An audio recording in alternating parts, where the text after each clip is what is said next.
Today, welcome our friends from Pragati Jatri, Nagarik, and Sutenshan School of Performing Arts. And today's topic is the relevance of the working class movement, present and future. আমরা আপনাদেরকে আমন্ত্রণ জানাচ্ছি এবং ধন্যবাদ আজকের অনুষ্ঠানে অংশগ্রহণ করার জন্য। দেশে বিদেশে বাংলাদেশ, যুক্তরাজ্য, যুক্তরাষ্ট্র, কানাডা এবং ভারত থেকে যারা যুক্ত হয়েছেন সবাইকে ধন্যবাদ জানাচ্ছি। এবং আজকে আমাদের আলোচনার বিষয় Relevance of the working class movement, present and future. আমরা ওয়ার্কিং ক্লাস নিয়ে যারা খেটে খাওয়া মানুষ তাদের নিয়ে অনেকেই চিন্তা ভাবনা করি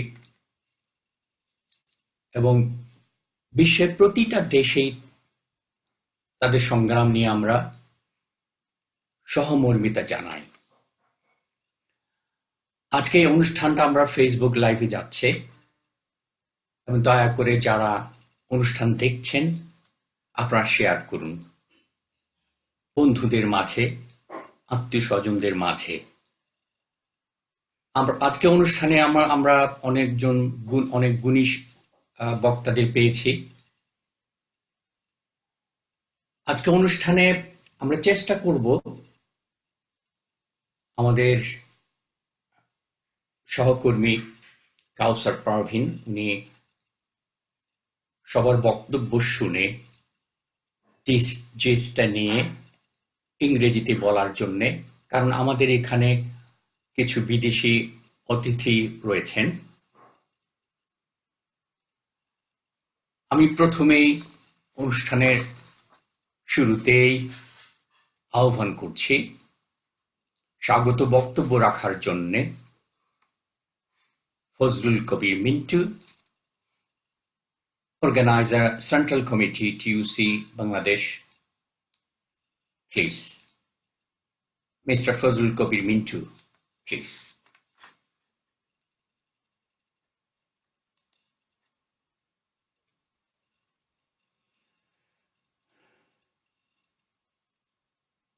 মিন্টু ভাই কে আছেন? ধন্যবাদ গোপালদা। আমি বক্তব্য শুরুতে সম্মানিত আলোচক বৃন্দ এবং যারা জুম প্ল্যাটফর্মের মাধ্যমে আমাদের আজকের এই আলোচনায় দেখছেন সবাইকে স্বাগতম জানিয়ে আমি আমার বক্তব্য শুরু করছি। আমাদের আজকের আলোচনার বিষয়বস্তু হচ্ছে working class movement today and tomorrow.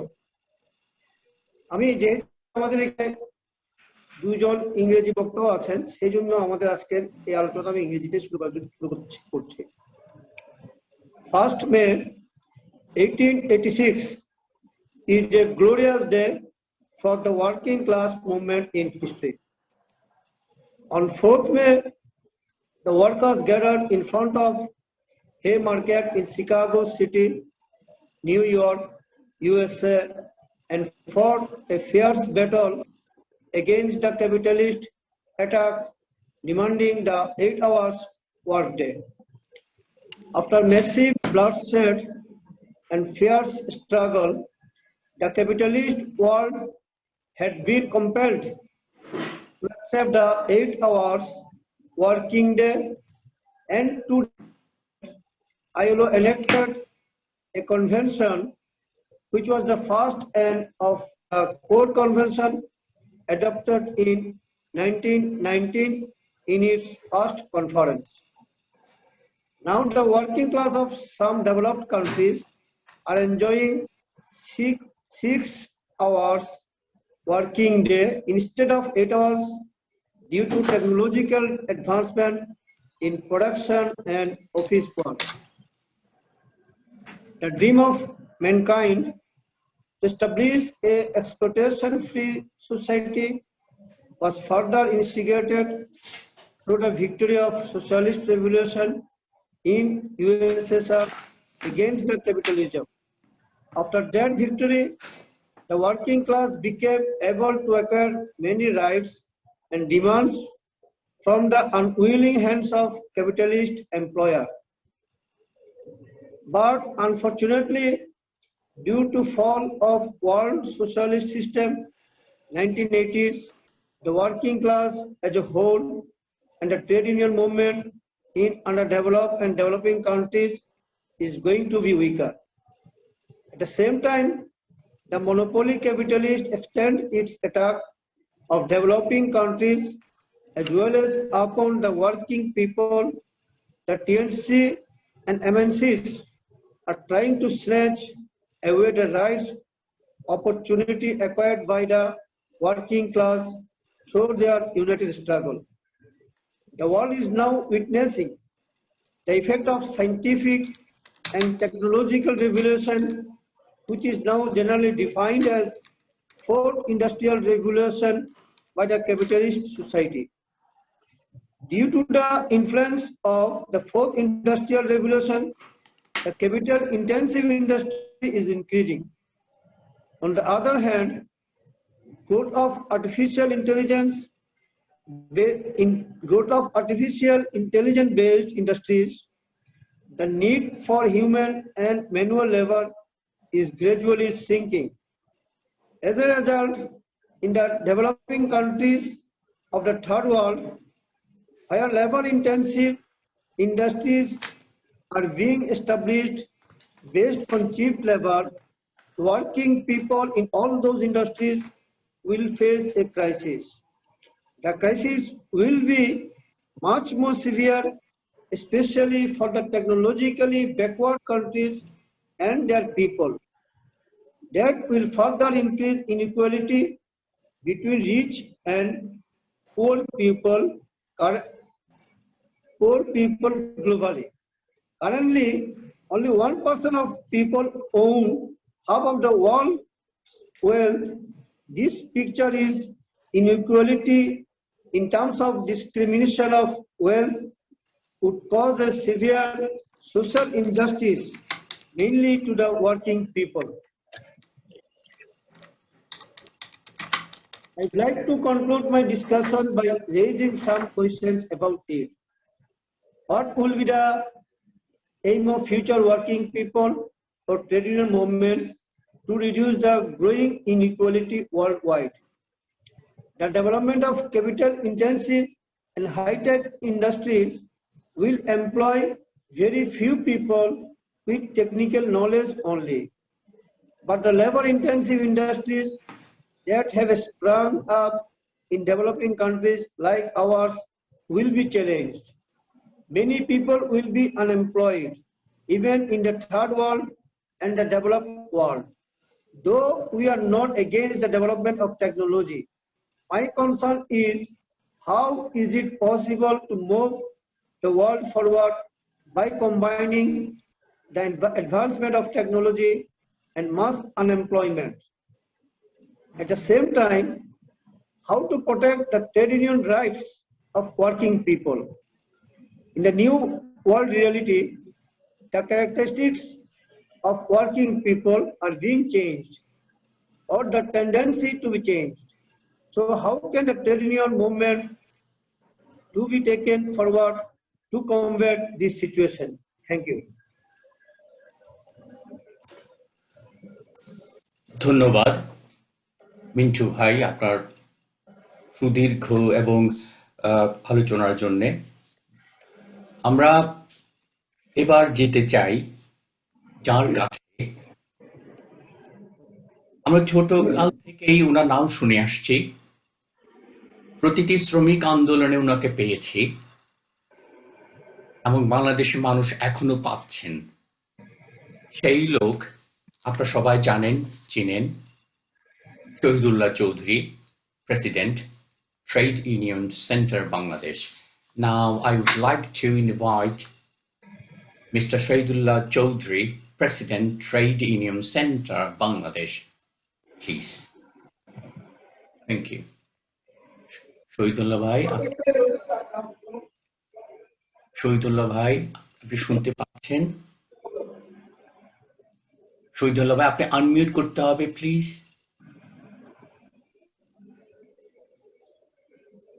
Shahidullah ভাই আপনি আনমিউট করতে হবে।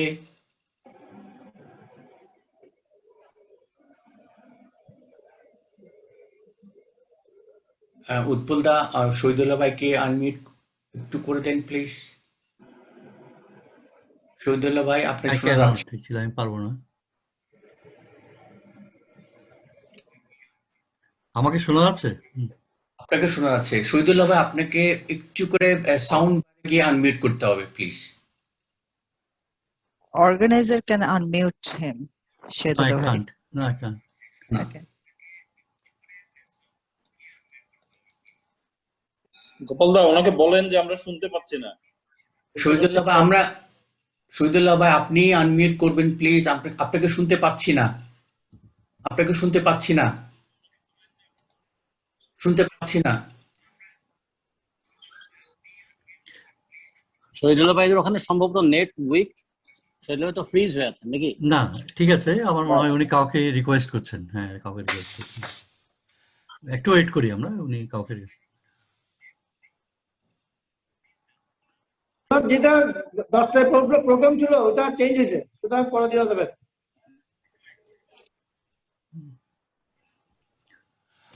আচ্ছা, আমি যত শহীদুল্লাহ ভাই উনি যখন আবার শহীদুল্লাহ ভাই একটু আনমিউট করে নেন। শুনতে পাচ্ছেন না, উনি শুনতে পাচ্ছেন না। না, উনি শুনতে পাচ্ছেন। গোপাল আপনি কিন্তু অ্যাজ এ মডারেটর হিসেবে আপনি আনমিউট করতে পারবেন ওনাকে। না, পারছি না, আমি পারবো না। আমি মিউট করে দিতে পারবো, কিন্তু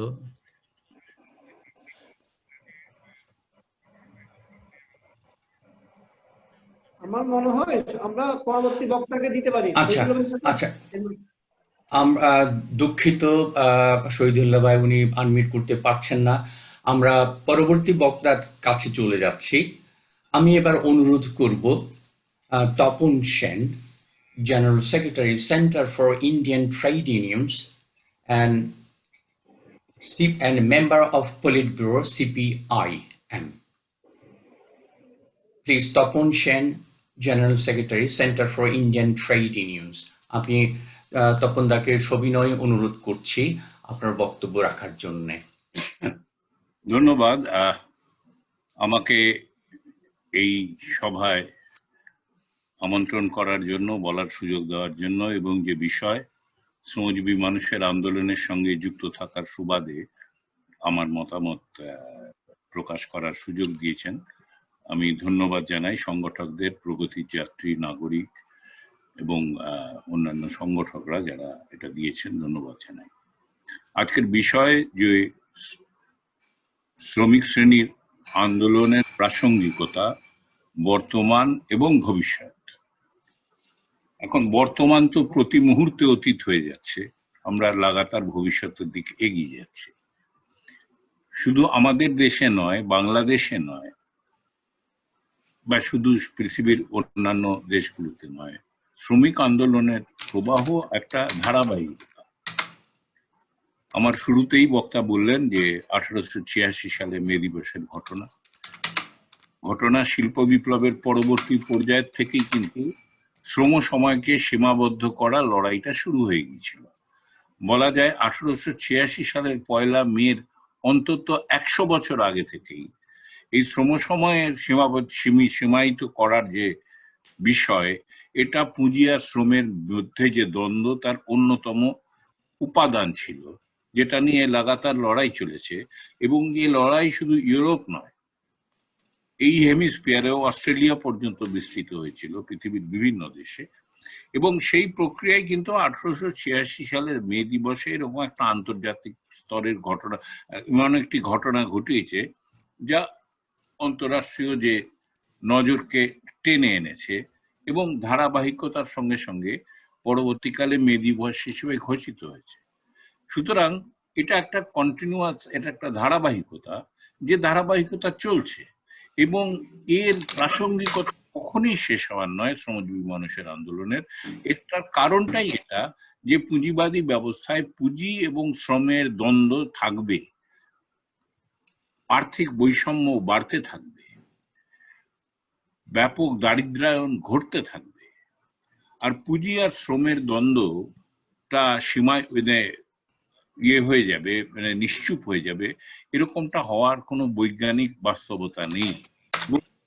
শ্রমজীবী মানুষের আন্দোলন যদি তা আমরা মনে করি তার ব্যাখ্যা হিসেবে, তার সংজ্ঞা হিসেবে, এবং শ্রমের দ্বন্দ্বের বহিঃপ্রকাশ, সংগঠিত বহিঃপ্রকাশ, সুতরাং এক্ষেত্রে আমার মনে হয় আজকের দিনে দাঁড়িয়ে এই প্রশ্নটা তোলারটাও অনেকখানি মানে অপ্রাসঙ্গিক হয়ে যায় যে শ্রমজীবী মানুষের আন্দোলনের প্রাসঙ্গিকতা আছে কি নেই।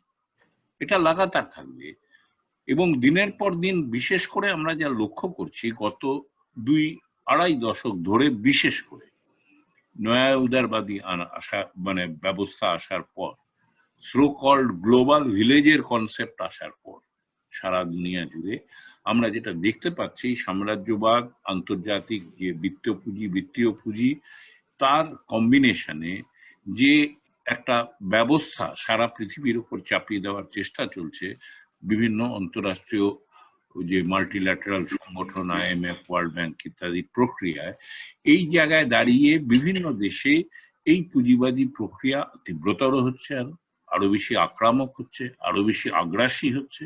এবং শুধু তাই নয়, এই তার সংকট যেমন বাড়ছে, তার মার্জিন কমে আসছে, টার্নওভারের থেকে প্রফিটেবলের ক্ষেত্রে তারা নতুন নতুন রাস্তা খুলছে এই সংকট থেকে বেরিয়ে আসার। আর এই সংকট থেকে বেরিয়ে আসার প্রক্রিয়ায় ব্যাপারটা শুধু অর্থনৈতিক প্রক্রিয়ায় সীমাবদ্ধ থাকছে না, পুঁজি আর শ্রমের দ্বন্দ্বের সঙ্গে মধ্যে দিয়ে তা বিস্তৃত হয়ে একটা রাজনৈতিক উপাদানও তার সঙ্গে যুক্ত হচ্ছে, গণতন্ত্রের উপর আক্রমণ হচ্ছে, বিভিন্ন ব্যবস্থা পরিবর্তনের মধ্যে দিয়ে এই যে একটা ভয়াবহ অর্থব্যবস্থা, একটা যে ভয়াবহ পারভার্সনের জন্ম দিয়েছে, এটার বিরুদ্ধে মানুষের প্রতিবাদ প্রতিরোধ করার যে ক্রমাগত হচ্ছে, তাকে নিয়ন্ত্রণ করার জন্য একটা স্বৈরাচারীকরণের প্রক্রিয়াও, উগ্র দক্ষিণপন্থী যে প্রবণতা, রাজনৈতিক প্রবণতা কিন্তু সারা পৃথিবীতেই দেখা যাচ্ছে। সুতরাং এই সামগ্রিক অবস্থায় পুঁজি এবং শ্রমের দ্বন্দ্ব আরো তীব্রতর হচ্ছে, ব্যাপক দারিদ্রায়ন হচ্ছে, কর্মহানি হচ্ছে, এবং কর্মহীন যে মানুষ তারাও কিন্তু শ্রমজীবী মানুষের আন্দোলনের একটা অঙ্গীভূত অংশ। সুতরাং সব মিলিয়ে সমাজের মধ্যে যে প্রবণতা বাড়ছে, সেই জায়গায় দাঁড়িয়ে এটাকে অপ্রাসঙ্গিক হওয়ার কোনো বাস্তবতা নেই, রাদার এটা আরো বেশি প্রাসঙ্গিকতায় উন্নীত হচ্ছে এবং সেই প্রাসঙ্গিকতায় গুণাত্মক চেতনার ক্ষেত্রে গুণাত্মক প্রয়োজনীয়তা অনুভূত হচ্ছে এবং সেই দিকেই কিন্তু যাওয়ার আমরা দেশের সারা পৃথিবীর শ্রমজীবী যাওয়ার চেষ্টা করছে। যদি সারা পৃথিবীর কথাই ধরুন, যদি শুধুমাত্র গত সেপ্টেম্বর মাস থেকে, গত বছরের সেপ্টেম্বর মাস থেকে আজ পর্যন্ত যদি হিসাব কিতাব নেওয়া যায়, বোধহয় পৃথিবীর সমস্ত দেশে অগ্রণী যে শিল্পোন্নত দেশগুলো সহ সাউথ এশিয়ায়, সাউথ কোরিয়া ইত্যাদি, সাউথ আফ্রিকা, সাউথ কোরিয়া ইত্যাদি দেশগুলোতেও কিন্তু ব্যাপক শ্রমজীবী মানুষ আন্দোলন সংগঠিত হয়েছে, ধর্মঘট সংগঠিত হয়েছে। এবং খুব গুরুত্বপূর্ণ এটাই যে এই সমস্ত যে আন্দোলন বা সংগ্রাম বা ধর্মঘট যেগুলো হচ্ছে, তার উপাদান যে বিষয়গুলো নিয়ে এই দ্বন্দ্ব সামনে আসছে, সেটা মোটামুটি একটা কমনালিটি, একটা সাধারণ চরিত্র আছে। সর্বত্রই শ্রমজীবী মানুষের অধিকার, দীর্ঘ লড়াইয়ের মধ্যে দিয়ে যেগুলো এস্টাবলিশড হয়েছিল, প্রথম বক্তা ILO কনভেনশনের কথা বললেন, সামাজিক স্বীকৃতি পেয়েছিল, 8 ঘন্টা কাজের অধিকার সামাজিক স্বীকৃতি পেয়েছিল, সারা পৃথিবীতে স্বীকৃতি পেয়েছিল। আজকে তার ওপরও আক্রমণ সংগঠিত হচ্ছে সারা পৃথিবী জুড়ে, আর তার বিরুদ্ধে কিন্তু সেপ্টেম্বর থেকে এই এপ্রিল যদি এই সময়টাকে আমরা ধরি বা মার্চ পর্যন্ত এই সময়টাকে ধরি, এপ্রিলের অত তথ্য আমাদের সামনে নেই, আমার কাছে নেই অন্তত, যে দেখবেন কোনো না কোনো দেশে ব্যাপক ধর্মঘট সংগঠিত হচ্ছে এবং সমস্ত ধর্মঘটের মধ্যে কমন উপাদান একটা, সাধারণ উপাদান একটাই, সেটা হচ্ছে শ্রমজীবী মানুষের অধিকারের উপরে হামলা, লেবার শ্রম কানুনগুলো বদলে দেওয়ার প্রচেষ্টা শাসক শ্রেণীর তরফে, তার বিরুদ্ধে শ্রমজীবী মানুষ প্রতিরোধ নামছে। এবং এই শ্রমজীবী মানুষের অধিকারকে, আইনগুলোকে বদলে দেওয়ার মধ্যে দিয়ে খর্ব করার যে প্রক্রিয়া, এই প্রক্রিয়ার মধ্যে দিয়ে একই সঙ্গে কিন্তু এই আক্রমণ আরো প্রসারিত হচ্ছে, সামগ্রিকভাবে গণতান্ত্রিক অধিকারের উপরও আক্রমণ সংগঠিত হচ্ছে। সরকারের ভূমিকার বা আইন মানে পদক্ষেপের সমালোচনা করলে অন্তত আমাদের দেশে আমরা দেখছি যে রাজদ্রোহ হিসেবে বিবেচিত হয়ে মামলা করা হচ্ছে। এই যে ব্যাপক আক্রামকতা, তার মুখোমুখি দাঁড়িয়ে কিন্তু শ্রমজীবী মানুষের আন্দোলন সারেন্ডার করেনি, তারা লড়ছে। এবং এই লড়ার প্রক্রিয়ায় আমাদের এই তৃতীয় বিশ্বের দেশগুলিতে, অন্তত আমাদের দেশে, যে আপনাদের দেশেও তাই আছে, যে ট্রেড ইউনিয়নের যে মাল্টিপ্লিসিটি, অনেক ট্রেড ইউনিয়ন, বিভিন্ন মত পথ ও লাইনের ট্রেড ইউনিয়ন, একাধিক ট্রেড ইউনিয়ন, এই মাল্টিপ্লিসিটি থাকা সত্ত্বেও এই ট্রেড ইউনিয়ন গুলো একটা কমন দাবিতে একটা সংগ্রামের মঞ্চে আসছে। এই মুহূর্তে আমরা বলতে পারি যে নয়া উদারবাদের বিরুদ্ধে লড়াইয়ের প্রক্রিয়ায় যে ঐক্য ধীরে ধীরে প্রসারিত হয়েছে সমস্ত কেন্দ্রীয় ট্রেড ইউনিয়ন গুলোর আমাদের দেশে, তা আজকে একরকম বলা যায় প্রায় দেশের সমস্ত সবকটি কেন্দ্রীয় ট্রেড ইউনিয়ন, 11টি কেন্দ্রীয় ট্রেড ইউনিয়ন এক মঞ্চে, একটি বাদে যেটা সরকারি ট্রেড ইউনিয়ন, তারা এক মঞ্চে এসছেন, এক মঞ্চে দাঁড়িয়ে তারা লাগাতার লড়াই করছেন বিভিন্ন বিষয় নিয়ে। অন্তত গত 5-6 বছরের প্রক্রিয়ায় 3-4টি সাধারণ দেশব্যাপী সাধারণ ধর্মঘট সংগঠিত হয়েছে। এছাড়াও বিভিন্ন সেক্টরে, কয়লাতে, ইস্পাতে, নির্মাণে এবং বিশেষ করে যোজনা ওয়ার্কারদের ক্ষেত্রে, স্কিম ওয়ার্কার, অঙ্গনওয়াড়ি, আশা ইত্যাদি, এদের মধ্যে অসংখ্য ধর্মঘট এই প্রক্রিয়ায় সংগঠিত হয়েছে। ব্যাংকের কর্মচারীরা ধর্মঘটে নামছেন, বীমা কর্মচারীরা ধর্মঘটে নামছেন। গত 7-8 বছরের প্রক্রিয়ায় যদি দেখা যায় অসংখ্য শিল্পভিত্তিক ধর্মঘট হচ্ছে। আর সঙ্গে সঙ্গে সেই শিল্পভিত্তিক ধর্মঘটের তরঙ্গ আলটিমেটলি একটা গ্যাপে গিয়ে একটা সাধারণ ধর্মঘট, দেশব্যাপী সাধারণ ধর্মঘটের চেহারা নিয়েছে। সর্বশেষ ধর্মঘট আমাদের দেশে 26শে নভেম্বর, যেখানে 25 কোটির ওপরে মানুষ, শ্রমজীবী মানুষ, যে ধর্মঘটে অংশগ্রহণ করেছিল।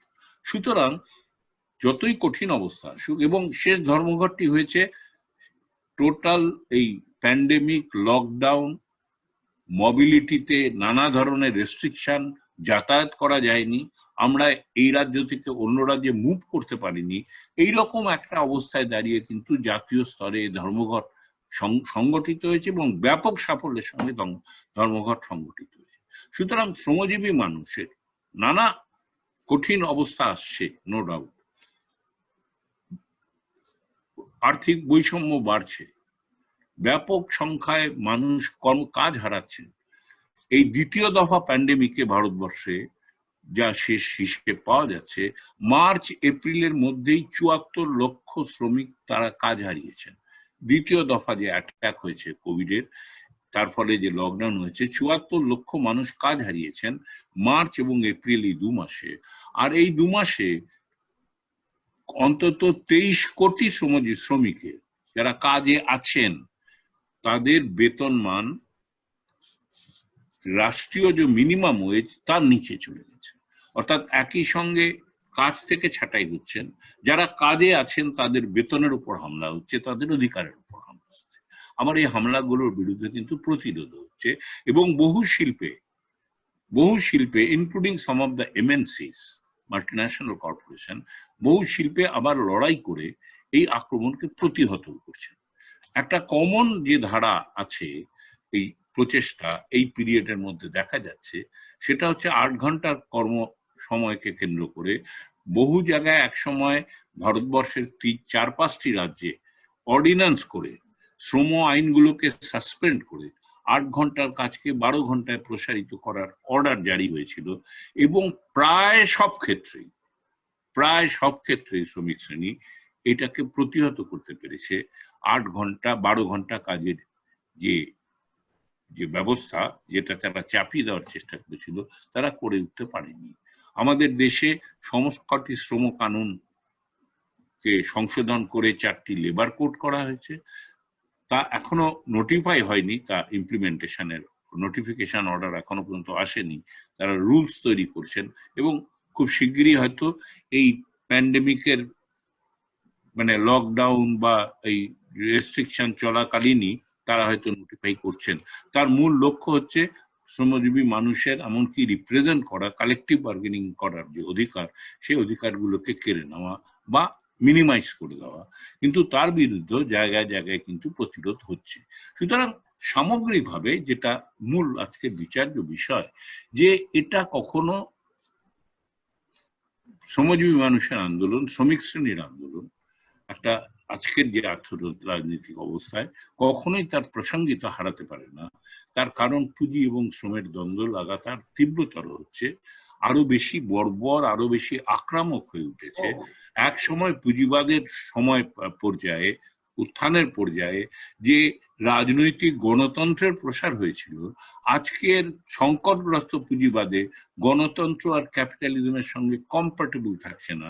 সুতরাং তার উপরও আক্রমণ আসছে, আর এই আক্রমণের ফলে কিন্তু এটা প্রসারিত হচ্ছে।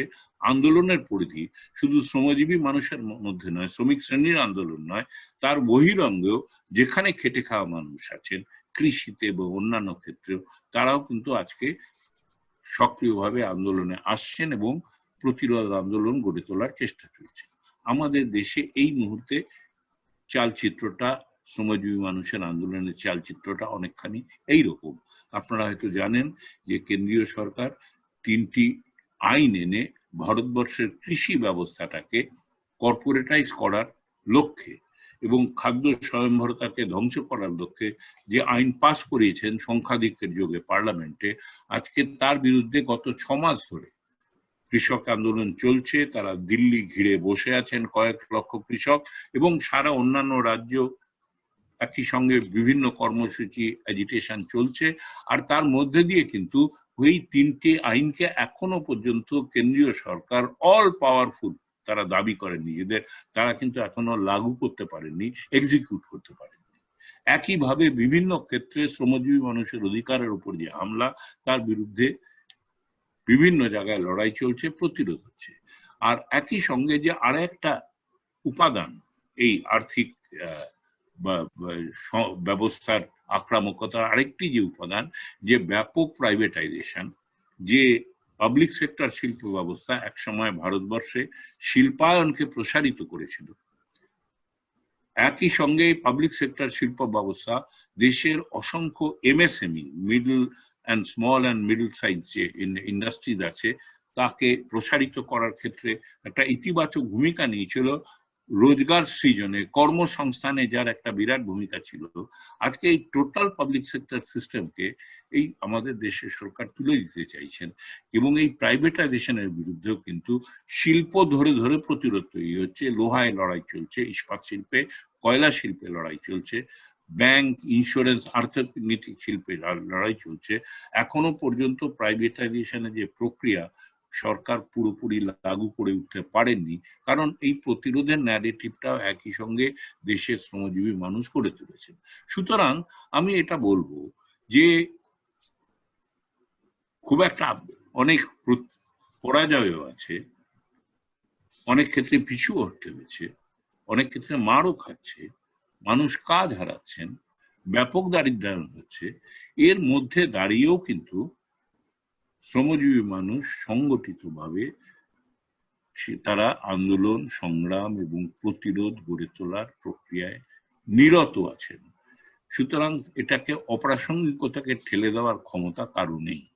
একটা তত্ত্ব চলছে বিভিন্ন ক্ষেত্রে, বিশেষ করে এনজিও ধর্মী একটা প্যারালাল প্রবাহ দেশের শাসক বর্গ, পুঁজিবাদী শ্রেণী এবং আন্তর্জাতিক ক্ষেত্র এটাকে প্রমোট করার চেষ্টা হচ্ছে, যে class conflict and contradiction, class struggle, সেটাকে রিপ্লেস করা অ্যাডভোকেসি দিয়ে, এবং তারা এই প্রশ্নগুলোকে সামনে নিয়ে আসে যে trade union movement is getting weaker. Yes, in certain case যখন লোকের কাজ চলে যাচ্ছে ট্রেড ইউনিয়ন সংগঠন ক্ষতিগ্রস্ত হচ্ছে, কিন্তু আবার নতুন জায়গায় প্রতিরোধের সম্ভাবনা গড়ে উঠছে, নতুন ভাবে মানুষ সংগঠিত হচ্ছে, এবং সবসময় একটা বিরোধাপ যে ভাস লাগাতার কালেকটিভলি, এটা কিন্তু চলছে।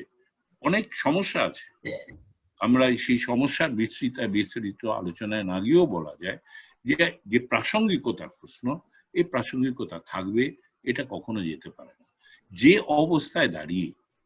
এবং আমি বলবো যে আজকে পরিস্থিতি তৈরি হচ্ছে যে সংগঠিত শ্রমজীবী মানুষের আন্দোলন যদি সচেতন ভাবে এই উপাদানগুলোকে গ্রহণ করে আমরা এগোতে পারি, তাহলে এই যে বর্বর আক্রামকতাকে মানুষের সামনে আরো চেতনায় যদি নিয়ে যাওয়া যায়, তাহলে তারা যে উৎসমুখ থেকে তার উপর হামলা আসছে তার জীবন জীবিকার উপরে, সেই উৎসমুখকে চিহ্নিত করা, তার দুশ্মনকে চিহ্নিত করা, এবং সেক্ষেত্রে শ্রমজীবী মানুষের প্রতিরোধ গুণাত্মক ভাবে কোয়ালিটেটিভলি একটা অন্য স্তরে যেতে পারে, যেখানে রাজনৈতিক সন্তুলন বদলানোর লক্ষ্যে প্রবাহিত হতে পারে। আর তার মধ্যে দিয়েই যে পলিসি প্যাকেজ মানুষের উপরে এই দুর্দশা নামিয়ে এনেছে, সেই পলিসি প্যাকেজকে পিছিয়েও হাঁটানো যেতে পারে, যেটা করা সম্ভব। বিভিন্ন জায়গায় আঞ্চলিক ক্ষেত্রে, সেক্টর ক্ষেত্রে করা গেছে, এটা করা সম্ভব, এবং আগামী দিনেও এই লক্ষ্যে আমাদের যেতে হবে। পরিশেষে একটা কথা বলেই আমি আমার বক্তব্য শেষ করব, সেটা হচ্ছে যে আজকের যে বিকৃতি, এটা আরো বেশি করে সামনে আনা দরকার। এই ধরুন কোভিড প্যান্ডেমিকের গত 2 বছরের প্রক্রিয়া, 1 বছর, এই 1.5 বছরের প্রক্রিয়া, পৃথিবীর প্রায় সব দেশে জিডিপি নেগেটিভ হয়ে গেছে, এমনকি সবচেয়ে ধনী দেশগুলোতে। নতুন করে কোনো সম্পদ উৎপাদিত হচ্ছে না অর্থনীতিতে, অথচ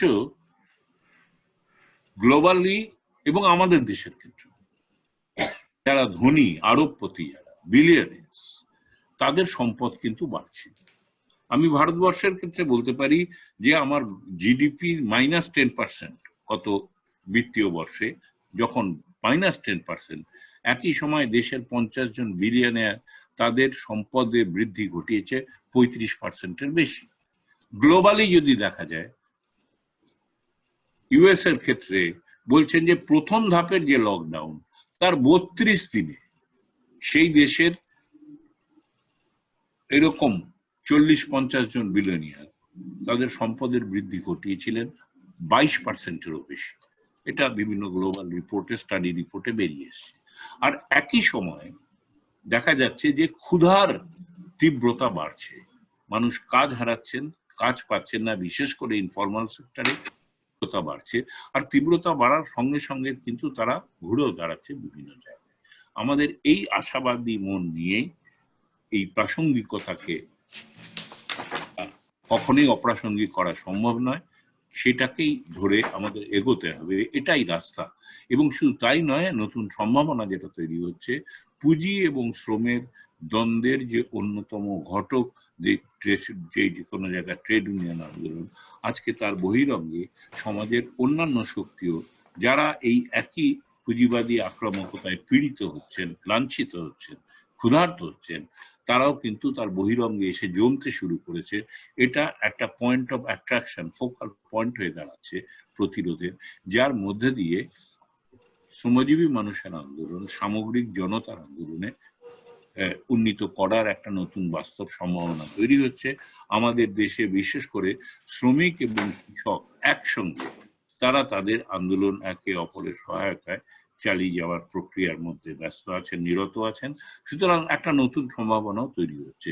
সুতরাং প্রাসঙ্গিকতা শ্রমজীবী মানুষের আন্দোলনের সবসময় থাকবে, পুঁজি আর শ্রমের দ্বন্দ্ব থাকলেও, এমনকি পুঁজি এবং শ্রমের দ্বন্দ্বের অবসান ঘটলেও তখনও শ্রমজীবী মানুষের আন্দোলনের প্রাসঙ্গিকতা থাকবে, ওয়ার্কিং ক্লাসের মজদুর শ্রেণীর প্রাসঙ্গিকতা থাকবে।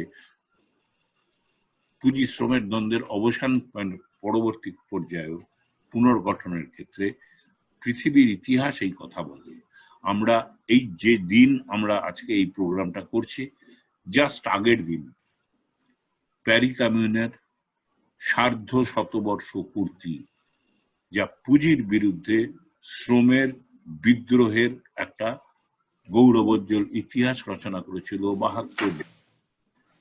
পরে সে মার খেয়ে তাকে পিছু হটতে হয়েছিল, কিন্তু সেই পিছু হটার অভিজ্ঞতাকে সম্বল করে পৃথিবীর বহু দেশে সমাজতান্ত্রিক আন্দোলন প্রসারিত হয়েছে, শ্রমিক শ্রেণীর রাজত্বকে প্রতিষ্ঠিত করেছে।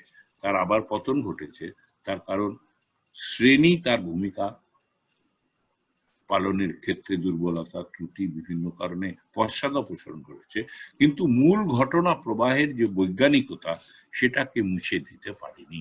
সুতরাং এই জায়গায় দাঁড়িয়ে আমি এই বিষয়কে দেখার চেষ্টা করছি। এইটুকু বলে আমি আবার আপনাদের ধন্যবাদ জানিয়ে আমার বক্তব্য শেষ করছি। ধন্যবাদ। ইনকলাব জিন্দাবাদ। Thank you, Mr. Tapan Sen, and General Secretary, Center for Indian Trade Unions. Center of Politburo member CPI. Thank you. Oh, sorry, Center of Indian Trade Union. Trade Unions. Thank you. পরবর্তী রাজনৈতিক পরিচয়টা গৌণ এখানে। আমি আমার trade ইউনিয়নের সাধারণ সম্পাদক হিসেবেই আপনাদের কাছে বলছি, not as a CPM spokesman. Okay, thank you. Today, is it possible, Kausar Parvin, would you be able to summarize the speech and say a few words in English, please, because we have got some English viewers and speakers. Is it possible, please? All right, thank you so much. I'm just trying to say the focal points, actually, it's in brief. What I understand from the speech of respected Mr. Tapan Sen, the class movement has always been there and will be continued relentlessly. At this time of new liberalism, gradually things are being more aggressive. These complex situations have become more intricate nowadays, and human rights have been controlled around the globe. Global citizens are fighting against the new liberalism in nearly at the same platform, from the same platform. And human rights related and working class related facilities and agreements like collective bargaining agreement and such benefits are being ignored by the governments in South Asian countries in many respects. And people are getting involved in the movement, and with the working class people, private sectors are also being challenged by governments. So now the important thing for us is to find out the source of issues, problems, as well as to try change the policies in questions. Inequality in world's wealth is one of the major issues, and the positive thing is that people are also trying to find out ways to come out of the issues. So I got these few points important, so I said this much. Thanks. Thank you, Councillor Parveen. And we're just delighted that Shahidulla Chowdury, he's in right unmute. Could you now? I would like to invite Shahidulla Chowdury, and he is the president of Trade Union Center Bangladesh. Shahidulla bhai, apni jodi please আপনার বক্তব্য শুরু করুন ভালো হয়। আপনি কি শুনতে পাচ্ছেন শহীদুল্লাহ ভাই? আপনি শুনতে পাচ্ছি, কিন্তু আমার কথা কি শোনা যাচ্ছে? যাচ্ছে যাচ্ছে। আমার কথা শোনা যাচ্ছে? জি, শোনা যাচ্ছে। আমি আজকে যারা এই অনুষ্ঠান অর্গানাইজ করছেন, যারা অংশগ্রহণ করছেন, সবাইকে আমি শুভেচ্ছা জানাচ্ছি। খুব সীমিত ইয়াতে হলো একটা গুরুত্বপূর্ণ বিষয়ে আপনারা আলোচনা শুরু করছেন। আমাদের জন্য আমার জন্য ব্যক্তিগত একটা সমস্যা হচ্ছে যে আমি তো ইংলিশ ভালো জানি না, যার ফলে বুঝতে একটু সমস্যা হচ্ছে। তবে যেটুকু বুঝতে পারছি তার ভিতরে আমি কয়েকটা কথা বলবো, সময় নেব না, আপনাদের আলোচনাগুলো বন্ধুত্বে এটাই। আমাদের দেশের ক্ষেত্রে এটা আমরা জানি যে আমাদের যে আর্থসামাজিক যে নীতি চলছে, এই নীতিটার মূল বিষয়বস্তু হলো যে শ্রমজীবী মানুষকে কিভাবে নানা কায়দা কৌশল করে একটা জায়গা নিবৃত্ত রাখা যায়, তারা যেন সংগঠিত সংগ্রাম করে তুলে তাদের সমস্যাগুলো সমাধানের জন্য অগ্রসর হতে না পারে। এই জায়গার মধ্যে মহামারী করোনা শাসক শ্রেণীকে সাহায্য করছে। এখন এমন একটা পরিস্থিতি হয়েছে যে কলকারখানাতে বিপুল সংখ্যক শ্রমিক ছাঁটাই হচ্ছে, কলকারখানাতে মজুরি কমিয়ে দেওয়া হচ্ছে, কলকারখানা বন্ধ করা হচ্ছে, কাজ করে বেতন দেয় না, এইরকম ঘটনা অসংখ্য ঘটনা আসছে। কিন্তু এগুলো প্রতিকারের জন্য এখন এই সংক্রমণের কারণে জমায়েত করা, এগুলোর বিরুদ্ধে প্রতিবাদ গড়ে তোলা, প্রতিরোধ গড়ে তোলা, এই পথে একটা বাধা হয়ে আছে। আমরা একটা চেষ্টা করলো একটু এই কঠিন অবস্থা ঝুঁকি নিয়ে আমরা চেষ্টা করছিলাম যে আমরা কিছু প্রতিরোধ আন্দোলন গড়ে তুলতে পারি কিনা, কারণ শ্রমিকরা তো নিঃশেষ হয়ে যাচ্ছে। কারণ আমাদের রাষ্ট্রীয় মূলনীতি এখন আপনারা আমার চেয়ে ভালো জানবেন, 13 সাল থেকে যে পলিসিটা এখানে গ্রহণ করা হয়েছে সেটি হলো আমাদের দেশ একটা, তারা বলেন যে আমাদের দেশে লেস ডেমোক্রেসি মোর ডেভেলপমেন্ট, ইংরেজিতে শব্দটা বলেন, সীমিত গণতন্ত্র অধিকতর উন্নয়ন। আর উন্নয়নের মূল বিষয়টা হলো যে এখানে যেহেতু আমাদের পুঁজির সংকট ছিল, সমস্যা ছিল, সেই পুঁজি সংগ্রহণ করার জন্য পুঁজিবাদের প্রথম যে স্তর, যেটাকে মার্কস করছিল লন্ডনকালীন সময়, সেটাই কিন্তু আমাদের এখানে গত 20 বছর চলছে, এখানে হচ্ছে বাধাহীন ভাবে লুণ্ঠন করার কাজটি। আমাদের এখানে মূল নীতি হলো যে লেবার মার্কেট, শ্রমিক মার্কেট, চিপেস্ট শ্রমিক মার্কেটটা রক্ষা করা, অর্থাৎ অল্প মজুরিতে শ্রমিকদেরকে আবদ্ধ রেখে শ্রমিকদের সারপ্লাসটা নিগ্রায়ে নেওয়া ধনিক শ্রেণী, তার ভিতরটা পুঁজি বিকশিত করা, সেই পুঁজি দেওয়া পুঁজিবাদের শক্তিশালী ব্যক্তি গড়ে তোলা। এই নীতিরই ফল দেখতেছি আমরা যে আমাদের পর্যায়ক্রমে যে 3টা শ্রম আইনের সংশোধনী আসছে, 6 সালে বিএনপির সময়, 13 সালে এবং 18 সালে আওয়ামী লীগ, 3টা শ্রম আইন সংশোধনী শ্রমিকদেরকে তার ট্রেড অধিকার প্রসার করার জন্য না, ট্রেড অধিকারকে খর্ব করে ট্রেড মুক্ত একটি সমাজ গঠন করতে পারা যে প্রক্রিয়া, সেইটাই 3টি সংশোধনের বিতরিত হয়েছে। এখন নামকো বাস্তবে বাংলাদেশের ট্রেড অধিকার থাকলো, কিন্তু কোনো ট্রেড ইউনিয়ন করার মতন সুযোগ শ্রমিকদের সামনে নেই। আর যে ট্রেড ইউনিয়নগুলো আছে সেগুলো পরিচালনা করা একটা দুর্যোগ ব্যাপার হয়ে গেছে। একটা উদাহরণটা বলি, সময় আরো সংশোধিত 317 ধারা 4 উপধারা একটা প্রভিশন আছে, এটা শুনতে খুব ভালো লাগে, যে ডাইরেক্টর লেবার তাকে পাওয়ার দেওয়া হয়েছে যে ইউনিয়ন গুলো নির্বাচন করলে সেই নির্বাচন তত্ত্বাবধান করার জন্য তাদের পক্ষ থেকে একজনকে দায়িত্ব দেওয়া হবে, এটা ভালো তত্ত্বাবধান করবেন। কিন্তু আমাদের মহামান্য একজন বিচারপতি শ্রমিকদের প্রতি এত দরিদ্র হয়ে গেলেন তারা দুইজনে মিলে একটা রায় দিলেন যে 317 যে অনুচ্ছেদ আছে সে পাওয়ারে যে কর্মকর্তা থাকবেন তাকে 6টা বিষয় নিশ্চিত করতে হবে এবং তার অর্থ হইল যে সম্পূর্ণভাবে ট্রেড ইউনিয়নটা একটা নিয়ন্ত্রণের ভিতরে চলে গেল আইনের কারণে। এটা হলো একটা ইলেকশন করতে গেলে 4বার ট্যাক্স অফ লেবারের লোক সেই ইউনিয়নে আসবে, তার প্রত্যেকটা কাজে হস্তক্ষেপ করার সুযোগ আছে আসে।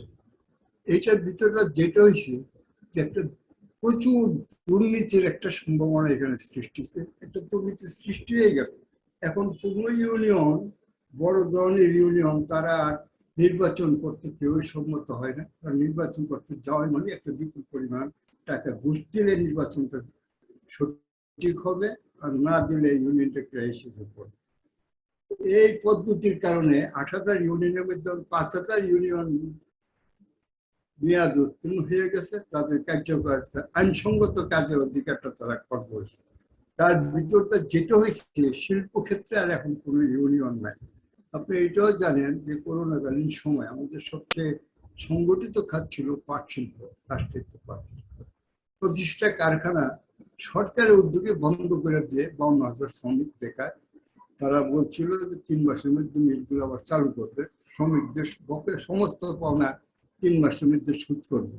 1 বছর পার হয়ে গেল, এখনো শ্রমিকরা তাদের পোশাক পাচ্ছে না। তো সরকারি খাতে এই অবস্থা, অব্যবস্থাপনা। তারা এখনো সেই পেমেন্ট গুলো শ্রমিকরা পায়নি, 1 বছর হয়ে গেল, তারা না খেয়ে দিন কাটাচ্ছে। কিন্তু এই ব্যাপারে কোথাও শ্রমিকরা পত্রিকা পাওয়ার কোনো সুযোগ নেই, কোথাও কথা বলার সুযোগ নেই, কোথাও কিছু জানার সুযোগ নেই, একটা আবদ্ধ অবস্থার মধ্যে আছে। এইটা থেকেই বোঝা যায় সরকারের পলিসিটা হলো সম্পূর্ণই আমাদের দেশের ধনিক পুষার একটা নীতি এবং শ্রমিকদেরকে বঞ্চিত করে ধনিকদেরকে সুযোগ করে দেওয়া, এইটাই এখন চলছে, এর পরিণতিটা হচ্ছে। আমাদের সমস্যা হচ্ছে যে এর বিরুদ্ধে তো একটাই আমাদের জায়গা আছে, সেটা হলো ঐক্যবদ্ধ সংগ্রাম করা। শ্রমিকরা যদি দৃঢ়ভাবে ঐক্যবদ্ধ হইতে পারে, আন্দোলনের পথে অগ্রসর হতে পারে, তাহলে এই সমস্যাগুলোর সমাধান করে তারা তাদের অধিকার এবং মর্যাদা প্রতিষ্ঠা করতে পারে। সে পথে অসংখ্য বাধা। আপনার এখানে সমস্ত রাজনৈতিক দল তার একটি করে শ্রমিক সংগঠন এখন দাঁড়াই গেছে আমাদের দেশে, একটা করে সংগঠন। সংগঠন তার বাস্তবে থাকুক, কাজ থাকুক আর না থাকুক, কিন্তু একটা ন্যাশনাল ফেডারেশন করে বসে আছে। অর্থাৎ শ্রমিকদেরকে এতভাবে বিভক্ত করে ফেলা হয়েছে যে শ্রমিকরা চেষ্টা করলেও একটা ঐক্যবদ্ধ হওয়াটা একটা কঠিন অবস্থা দাঁড়াইছে। এই প্রতিকূল অবস্থার মধ্যে এখন যাচ্ছে। ওরা ভাবতেছে করোনা কিছুটা সীমিত হয়। আমাদের বিষয়টা এই করোনা দীর্ঘদিন চলবে, কখনো বাড়বে, কখনো কমবে, এবং এই বিপদের ঝুঁকি নিয়েই আজকে আমাদের শ্রমজীবী মানুষকে যদি বাঁচাতে হয়, শ্রমজীবী মানুষের অধিকার যদি প্রতিষ্ঠা করতে হয়, তাহলে আন্দোলনের প্রতি, সংগ্রামের প্রতি যেতে হবে। শক্তিশালী সংগ্রাম করা ছাড়া এই অবস্থার কোনো প্রতিকারের আমার সামনে কোনো দেখি না, কোনো প্রতিকার হওয়ার মতো। তো আমি একটু অবসর কিছু কথা বললাম, আর আপনাদের এই আলোচনাটা উন্নত পর্যায়ের আলোচনা, কোনো প্রিপারেশন ছাড়া এই আলোচনা কন্ট্রিবিউশন করা খুব কঠিন কাজ। তবুও আপনারা ডাকছেন, আমি আপনাদের সাথে থাকলাম। আমি শুনি, আপনাদের শোনার ভিতরতে আমার কিছু অভিজ্ঞতা হবে, যেটা আগামী দিন আন্দোলনে সহায়ক হবে। আপনাদের সবাইকে ধন্যবাদ, শুভেচ্ছা। ধন্যবাদ শহীদুল্লাহ ভাই, president trade union centre Bangladesh. Sir, would you please? Sir, please. Yes, thanks. What I understand from Mr. Shahidulla Chowdury that at this stage, due to pandemic situations, the movements, etc., are not being continued properly, and labor market are under tremendous pressure in Bangladesh. Trade union exists here, but no effective action is visible. So this is general picture actually. Industries are getting closed, workers are not getting their salaries, benefits duly, and the workers are being deprived in every way. Authorities are not addressing the issues of workers. So movement is really important at this part of the world. That's what I understood from. Thank you, Kausar. Now I would like to invite our next guest, Mr. Arthur Griffith, Executive Director, Workers United of Washington, D.C. Mr. Arthur. Okay, saludos to everybody. Hello to everybody. I'm very happy to be in this forum. I was invited by Mohsin, who works with me on the movement. And I'm happy to be here. And I think that this event, this discussion needs to take place more and more with the workers and the organizers and the leaders of the movement all over. We need to have more discussions, a lot more discussions about what's going on in the world, what's going on in our countries, what's going on everywhere. So I'm very happy to be here, even though I don't understand the language that much at all.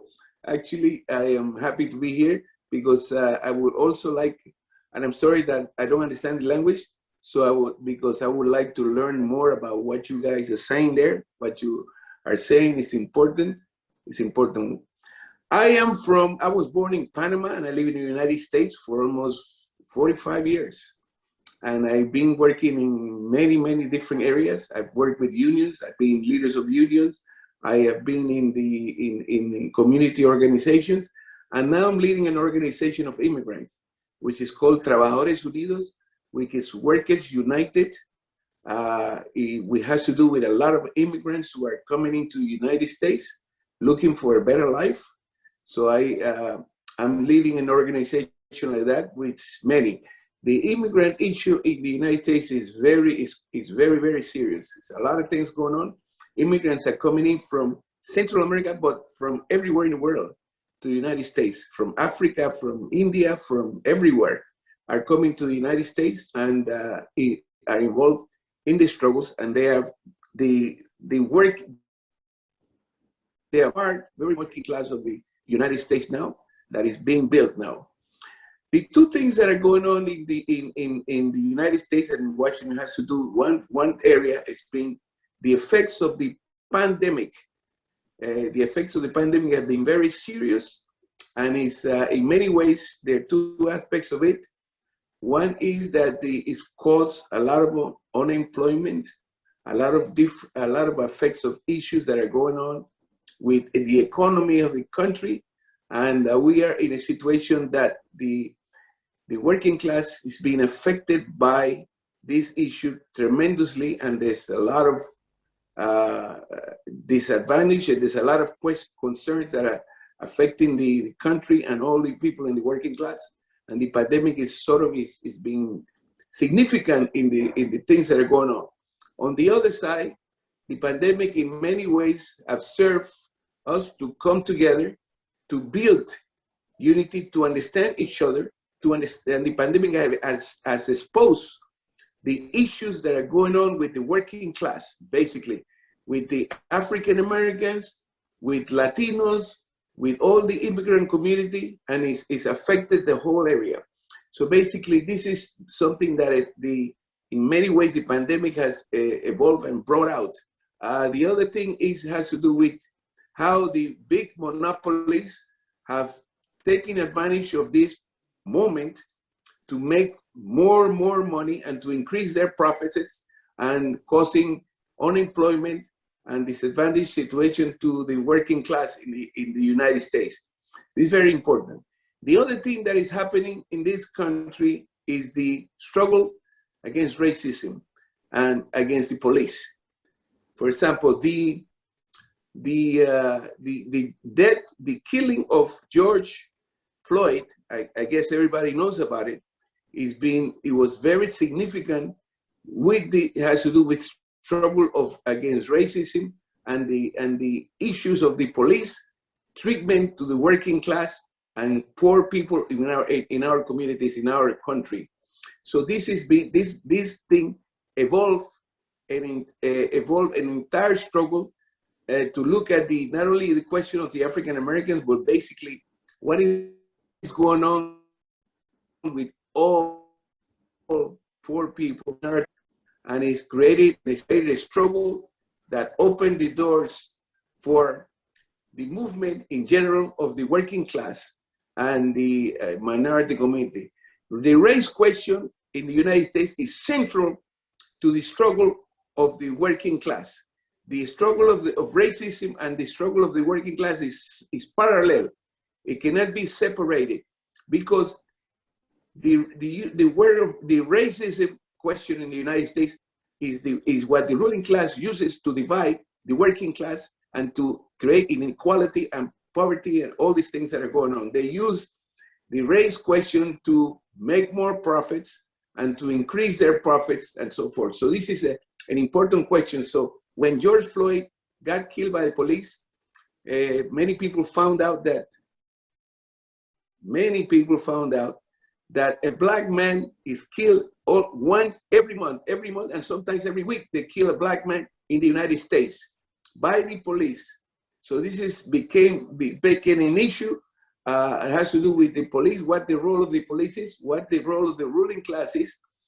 We also know that the police was born, the police system was born when slavery got started in the United States.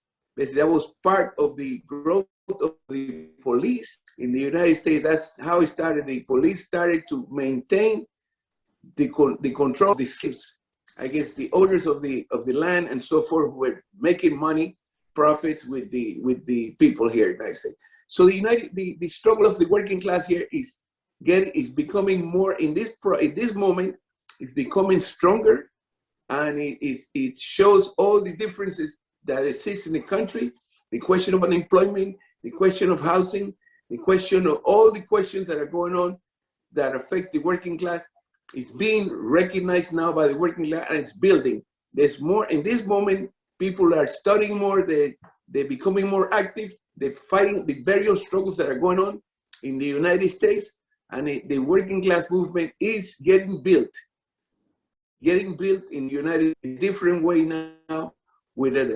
It is important for us to build the working class movement in the United States, because that's going to help. If we build it, if we become strong and we become active, we are going to be able to help in the freedom of the rest of the world.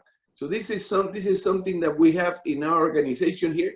The idea that the movement of the working class in the United States is going to help us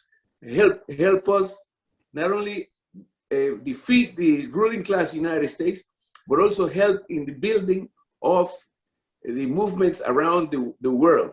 So we are happy to be. I'm happy to be in this forum, and we hope that we can do something more like this, so that we can bring all the members of the movement in the United States to talk and to relate to each other. We need to find out how to build this movement in the world.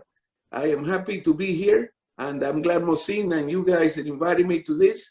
And we would like to be more in touch with all of you in this struggle. So I would like to say that Mr. Mohsin, who is the compañero of mine, is running a school called the Claudia Jones School for Political Education. Claudia Jones was a communist in the United States that was in exile many years ago, and she was a member of the Communist Party of the United States, and she got exiled and she went she was born in Trinidad, and she was thrown out to England. There she did a lot of struggles there, and we have an organization called the Claudia Jones School for Political Education, and we like all of you, if you want to register in the school, ask Mr. Mohsin to give you the information so you can be part. and we can communicate with each other more. Thank you very much, compañeros. All workers of the world unite. It's important. Thank you for this invitation. Thank you, Arthur. I would like to invite further our guest.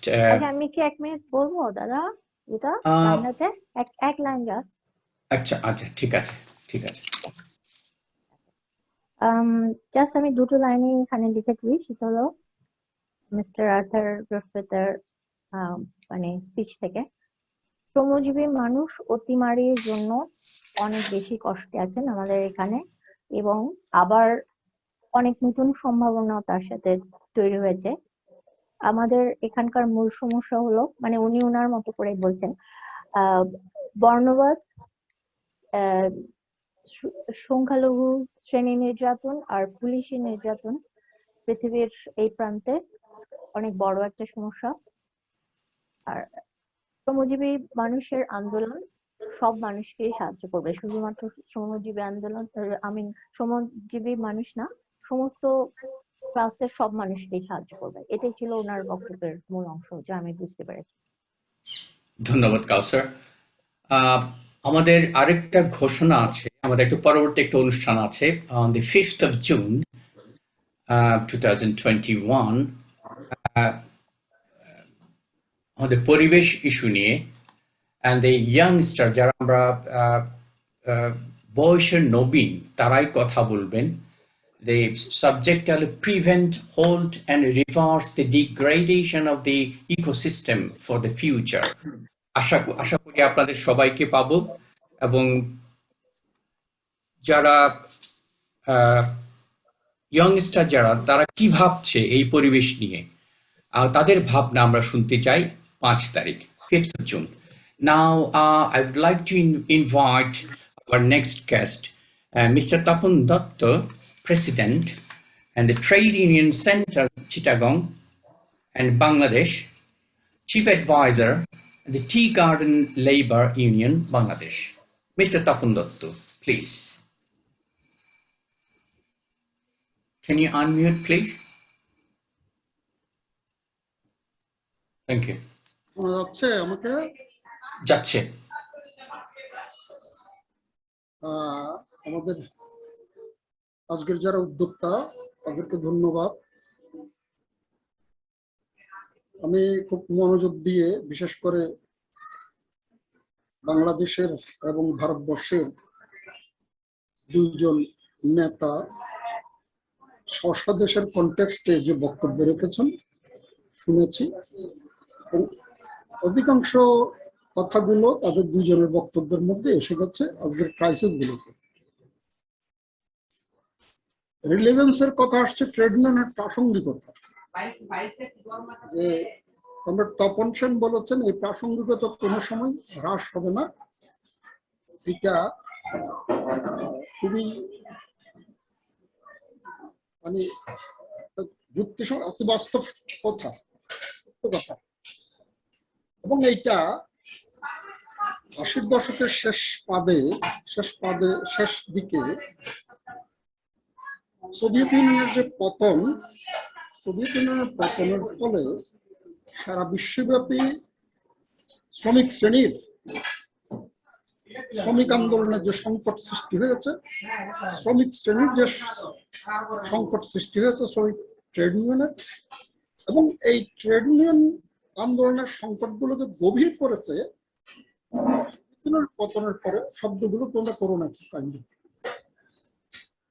Soviet ইউনিয়নের পতনের পরে যে তার আগে থেকেই বহুজাতিক company এবং corporate পুঁজি যেভাবে তারা অগ্রসর হচ্ছিল এবং তার সাথে তাদের বক্তব্য ছিল যে সায়েন্টিফিক টেকনোলজিক্যাল রিভলিউশনের কারণে যেটা আমাদের শুরুর বক্তা বলেছেন যে একটা ক্রাইসিস তৈরি করছে চতুর্থ শিল্প বিপ্লব এই ক্রাইসিসের ফলে এইটা পুরোটাই আমাদের কর্পোরেট পুঁজি এবং ট্রান্সন্যাশনাল কোম্পানি আমাদের দেশে লুটেরা ধনিক শ্রেণী এইটাকে সুযোগটা গ্রহণ করে একটা শক্তিশালী পুঁজির বিপক্ষে সমাজতান্ত্রিক বিশ্ব ব্যবস্থা যেটা ছিল তার পতনের ফলে এই দিকটার পাল্লাটা অনেক ভারী হয়ে গেছে। এইটা একটি ঘটনা আমাদের মনে রাখতে হবে আমরা যখন শ্রমিক আন্দোলনের বিষয়গুলো খেয়াল করব। আমাদের দেশে যদি চিন্তা করি আমরা, আমাদের দেশের বাস্তবতা হচ্ছে আমাদের দেশের ট্রেড ইউনিয়ন আন্দোলনের যদিও শিল্প খুব সমৃদ্ধ ছিল না, পাকিস্তান আমলে তো ছিলই না, কিন্তু ট্রেড ইউনিয়ন আন্দোলনের একটা ধারাবাহিকতা এবং ঐতিহ্য ছিল। সেটা আমরা রেল শ্রমিকদের ক্ষেত্রে দেখি, আমাদের পাটকল শ্রমিকদের ক্ষেত্রে দেখি, আমাদের চা বাগানের চাষ বাগানের আন্দোলন সম্পর্কে দেখি। আমরা কয়দিন আগে 20শে মে, এই মাসেরই 20শে মে 1921 সালে চা শ্রমিকদের মুল্লুক চলা আন্দোলন 100 বছর পূর্তি হলো। সেই 100 বছরের পূর্তিতে কয়েক হাজার শ্রমিক নিহত আহত হয়েছিল চাঁদপুর স্টেশনে। সেটা আমাদের এই দেশের বাংলাদেশের চাঁদপুর স্টেশনে এই নির্মম ঘটনাটি ঘটেছিল। সেদিক থেকে বলতে গেলে এটা যে আমাদের ট্রেড ইউনিয়ন আন্দোলনের ঐতিহ্য ছিল একটা। এবং স্বাধীনতার পরে আমাদের 84 সালে যদি বলি যে স্তপের ধর্মঘট, সর্বাত্মক ধর্মঘট, এটার কারণ অনেকে অনেকভাবে বিশ্লেষণ আমরা করতে পারি। কিন্তু এই যে শ্রমিক শ্রেণীর ঐক্য যেটা আমরা বারবার বলি, আজকে আমাদের বিপক্ষ শক্তি, বিরুদ্ধ শক্তি, পুঁজিবাদ, লুটেরা পুঁজিবাদ, কর্পোরেট পুঁজি, এই শক্তিটাকে ওভারথ্রো করতে হলে যে পরিমাণ শ্রমিক শ্রেণীর একতা দরকার, সেই দরকারটা 84 সালে আমরা দেখেছি, কিন্তু আজকে সেটা সেভাবে আমরা দেখছি। আমরা শহীদুল্লাহ ভাইয়ের নেতৃত্বে গত কিছুদিন আগে, 4-5 মাস আগে, একটা বড় ঐক্য পরিষদ, এখানে আপনারা জানেন আমাদের দেশে একটা শ্রমিক কর্মচারী ঐক্য পরিষদ আছে, এর নেতৃত্বে 84 সালে আন্দোলনটা হয়েছিল।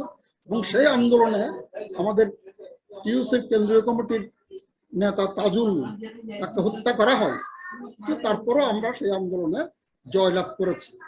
কিন্তু আজকে যে অবস্থা তৈরি হয়েছে, এতে তো সোভিয়েত ইউনিয়নের পতন, ফলে বিশ্ব ট্রেড ইউনিয়ন ফেডারেশন আমরা যেটা বলি, তার দুর্বলতা, তার শক্তি কমা এবং তার সাথে আমার দেশের প্যান্ডেমিক সিচুয়েশন, এইটা মিলে ট্রেড ইউনিয়ন আন্দোলন একটা দুর্বল পজিশনে চলে গেছে।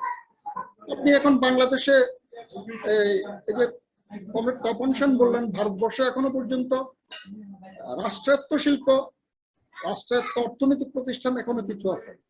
আমার দেশে সর্বশেষ কফিনে প্যারেক ঠোকা হলো 25টি জুট মিল ছিল, সেটা বন্ধ করে দিয়ে রাষ্ট্রায়ত্ত খাত। লক্ষ্যটা কি? গভর্নমেন্টের শাসক যারা করেন তাদের লক্ষ্যটা হচ্ছে এখানে কোনো ধরনের রাষ্ট্রায়ত্ত খাতে কোনো শিল্প কারখানা থাকবে না।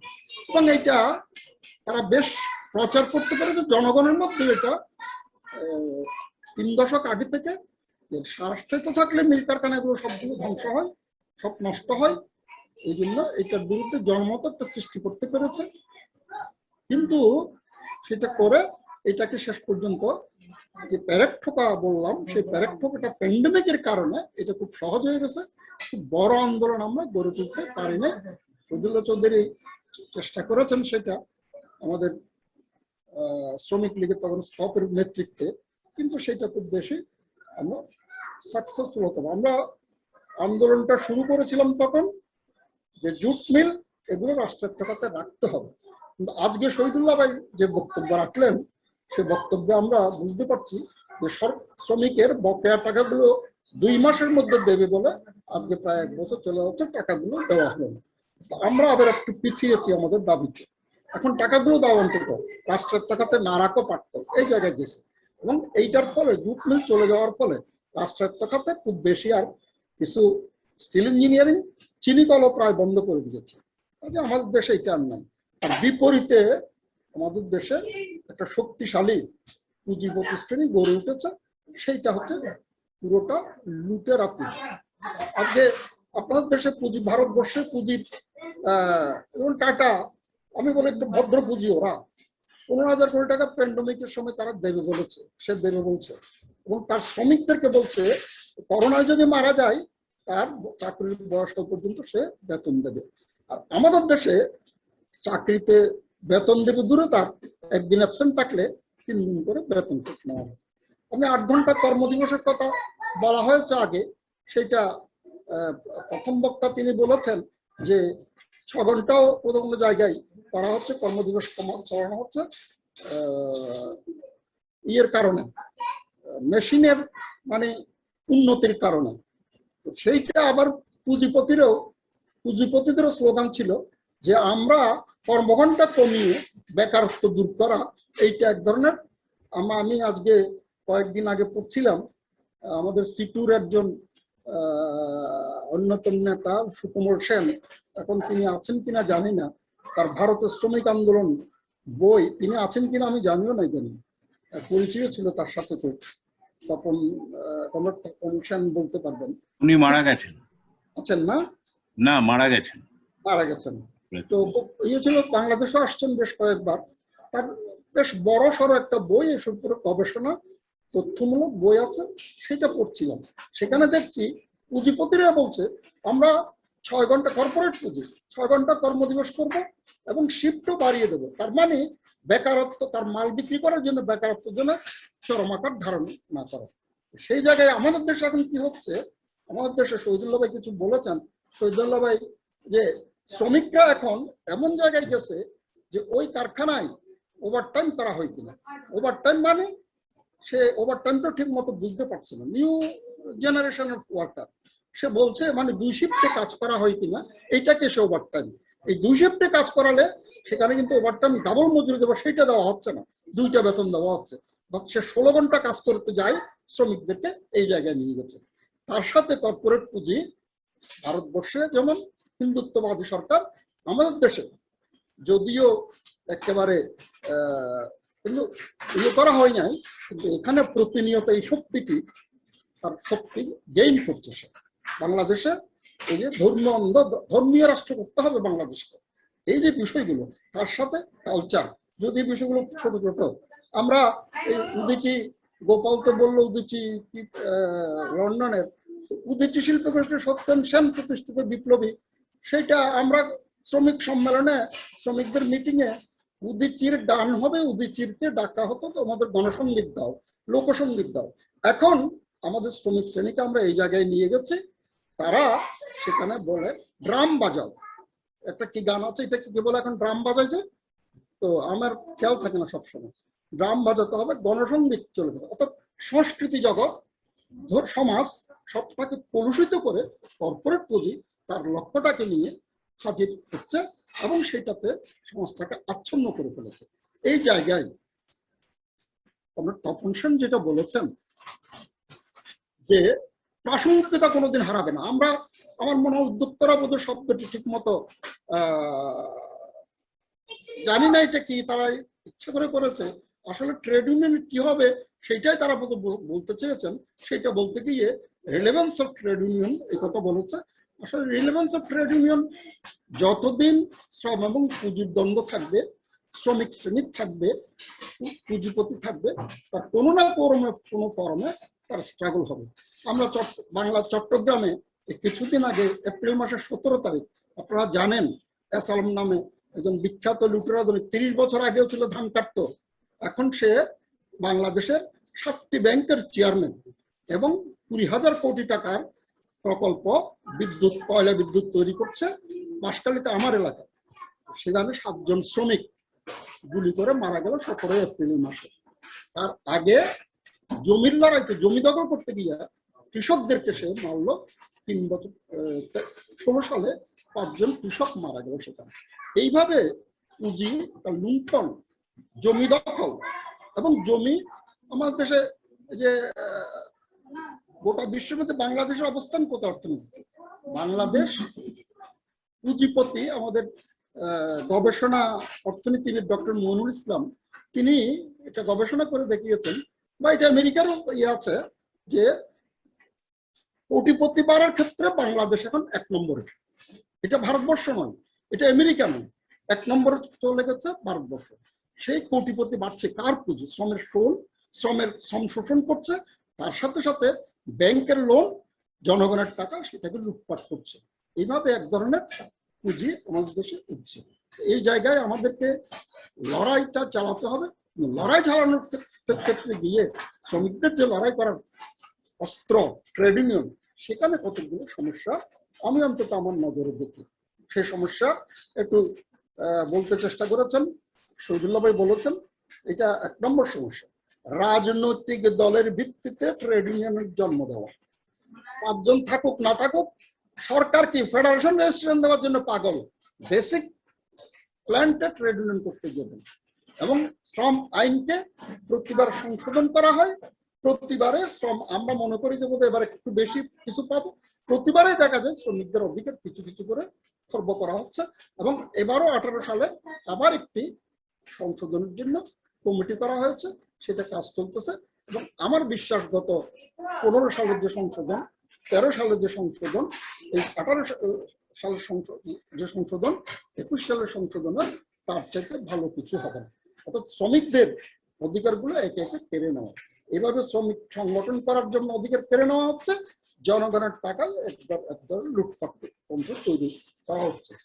এই জায়গায় অবস্থায় ট্রেড ইউনিয়নের প্রাসঙ্গিকতা, আমি বলি ট্রেড ইউনিয়নের দুর্বলতাগুলো দুর্বল হয়ে গেছে নিঃসন্দেহে। তবে সেই ফিনিক্স, কি বলে এটাকে, ফিনিক্স তো, যে আমরা মরা থেকে সেখান থেকে আবার আমাদের জীবিত হবে, উঠবে। আমরা থাকবো না থাকবো, তপন সেনেরও চুল পেকে গেছে, আমাদেরও চুল পেকে গেছে, শহীদুল্লাহ ভাইয়ের বয়স হয়ে গেছে, আমরা থাকবো না হয়তো, কিন্তু মেহনতি মানুষ, শ্রমজীবী মানুষ, তার স্বার্থে যে 1921 সালের ঘটনা যে চা বাগানের বললাম, তখন তো সংগঠন ছিল না, সেটা তখন স্বতঃস্ফূর্ত আন্দোলন, মুল্লুক চলে যাবো, এখানে অত্যাচার সহ্য করবো না। মানুষ সেভাবে সংগঠিত হবে, অসংগঠিত আন্দোলন, এবং এইগুলোর ফলে একসময় আমরা মালিকদের, লুটেরাদের অনিচ্ছুক হাত থেকে আমাদের দাবিগুলো আদায় করতে পারবো, ট্রেড ইউনিয়ন অধিকার করতে পারবো। এবং এই মুহূর্তে আমার মনে হয় আমাদের অবাধ ট্রেড ইউনিয়ন অধিকার, এইটার আদায় করা একটি মৌলিক বিষয় হয়ে গেছে। বেকারত্ব বাড়ছে, প্রচন্ডভাবে বাড়ছে। 12% ছিল অতি দরিদ্র সীমার নিচে, প্যান্ডেমিকের কারণে এটা 24%-এর কাছাকাছি বা তার বেশি চলে গেছে। মানুষ অপ্রাতিষ্ঠানিক কাজের শ্রমিক আমাদের ইনফরমাল সেক্টরে 86%, মাত্র 14% বা 13% পাটকল যাওয়ার পর বোধহয় আরো একবার কমে যাবে। এইটা হচ্ছে প্রাতিষ্ঠানিক সেক্টর, এবং প্রাতিষ্ঠানিক সেক্টরে ট্রেড ইউনিয়ন খুব সীমাবদ্ধ কিছু জায়গা আছে।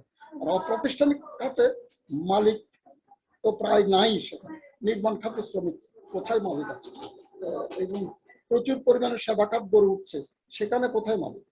ব্যক্তিগত মালিকানায় হেলথ সেক্টর, বিশাল একটা প্রাইভেট হেলথ সেক্টর গড়ে উঠেছে, এখানে একজন মালিক থাকলেও এখানেও প্রচুর নির্যাতন সংগঠন করতে নেওয়া, এগুলো আছে আমাদের দেশে।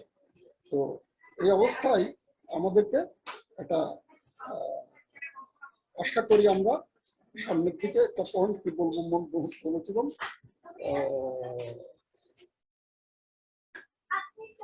এই যে সংখ্যার দিকে তাদের ইয়ে নাই, অপ্রাতিষ্ঠানিক কাজের শ্রমিক, তাদের ট্রেড ইউনিয়ন অধিকার অনেক কম, যেখানে আছে সেখানে ট্রেড ইউনিয়ন করে খুব বেশি সুবিধা করতে পারছে। আমরা আশা করি এই সমস্যাগুলো আমরা উত্তরাতে পারবো, এবং ট্রেড ইউনিয়নের প্রাসঙ্গিকতা দুর্বল হোক, সবল হোক, মধ্যম জায়গায় হোক, সারা বিশ্বব্যাপী যখন ট্রেড ইউনিয়ন আন্দোলন আবার একটা শক্তিশালী হবে, আমরাও আমরা সেটা আবার করতে পারবো। আমি শেষে একটা প্রায় কথা বলি যে, আবার জমবে মেলা বটতলা হাটতলা, এটা কোন কবির গান আছে আমাদের দেশে, তো সেইটা আমরা আশা করি আবার ট্রেড আন্দোলন হবে আমাদের দেশে, এবং শ্রমিকরা তার পেটের দায়ে নিজস্ব তাগিদে সে সংগঠিত হবে, আন্দোলন গড়ে তুলবে। যেটা বলছিলাম যে আমাদের বামরা ট্রেড আন্দোলন শ্রমিক শ্রেণীর অধিকারের প্রতি সবথেকে বিশ্বস্ততা বাম শ্রমিক সংগঠন বিশ্বস্ত করে। এই বাম শ্রমিক সংগঠনগুলো আজকে বহুদা বিভক্ত, বাম শক্তিকেরা বহুদা বিভক্ত, এবং প্রত্যেকে এক একটা দোকান খুলে রেখেছে। আর ডানপন্থী যারা, আমার একটা খুব মনোযোগ দিয়ে শুনছিলাম আমরা তপন সেনের, যে সেখানকার সরকারি দলের সম্ভবত এরকমই, তারাও আপনাদের সাথে শ্রমিকদের বিপদের দিনে যখন তার অধিকার কেড়ে নিচ্ছে, তারাও জয়েন্ট মুভমেন্টে আসতেছে, এরকম তো বোধহয় কথাটা।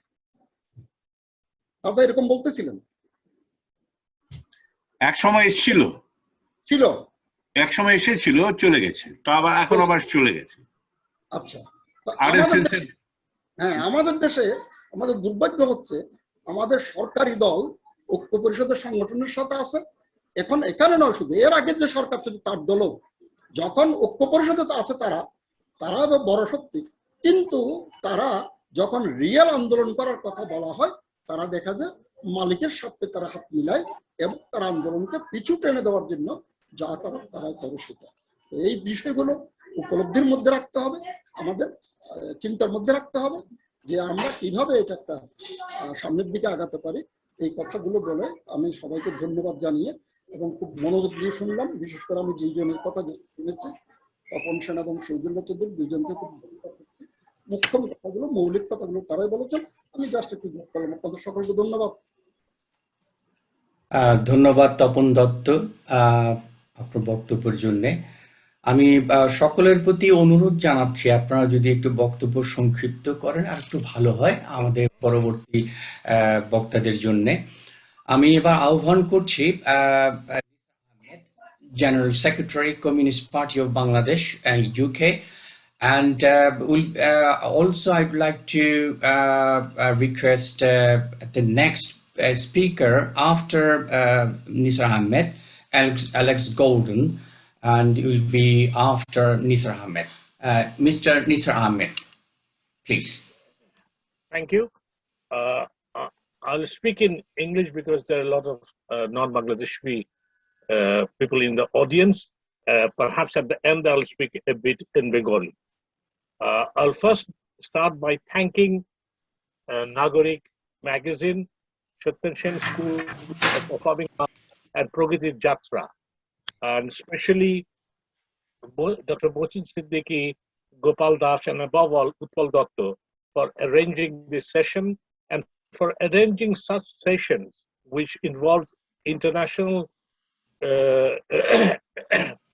elements in terms of speakers as well as audience, and it brings together people from different perspectives to debate, discuss, and on more than one occasion differ on issues. But it is important that we do that, and I thank them for that.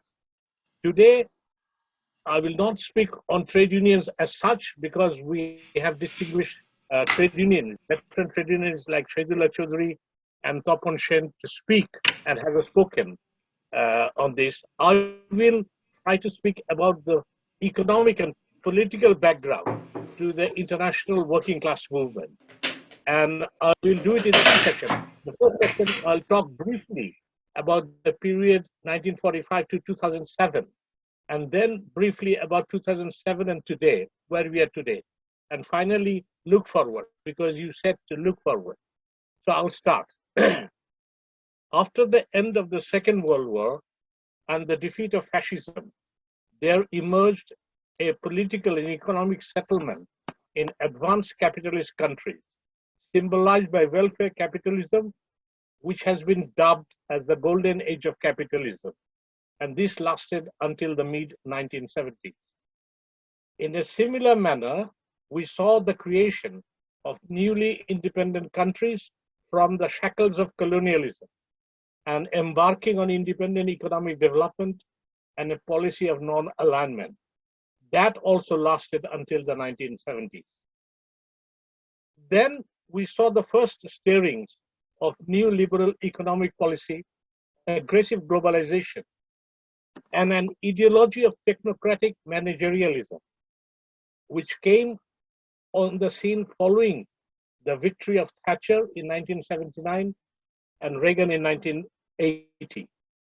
This trend took a qualitative leap forward after the fall of Soviet Union. There were already early signs of trouble in the 1990s with the East Asian economic crisis. But the triumphant mood of the times simply dismissed it as an aberration, a sign of crony capitalism, and the problem of Asian values. We were told that the heartland of capitalism was still safe for capital. The Thatcher-Reagan era was followed by the Blair-Clinton social democratic period of the third way, which continued the same neoliberal trend that was now proclaimed to be hegemonic.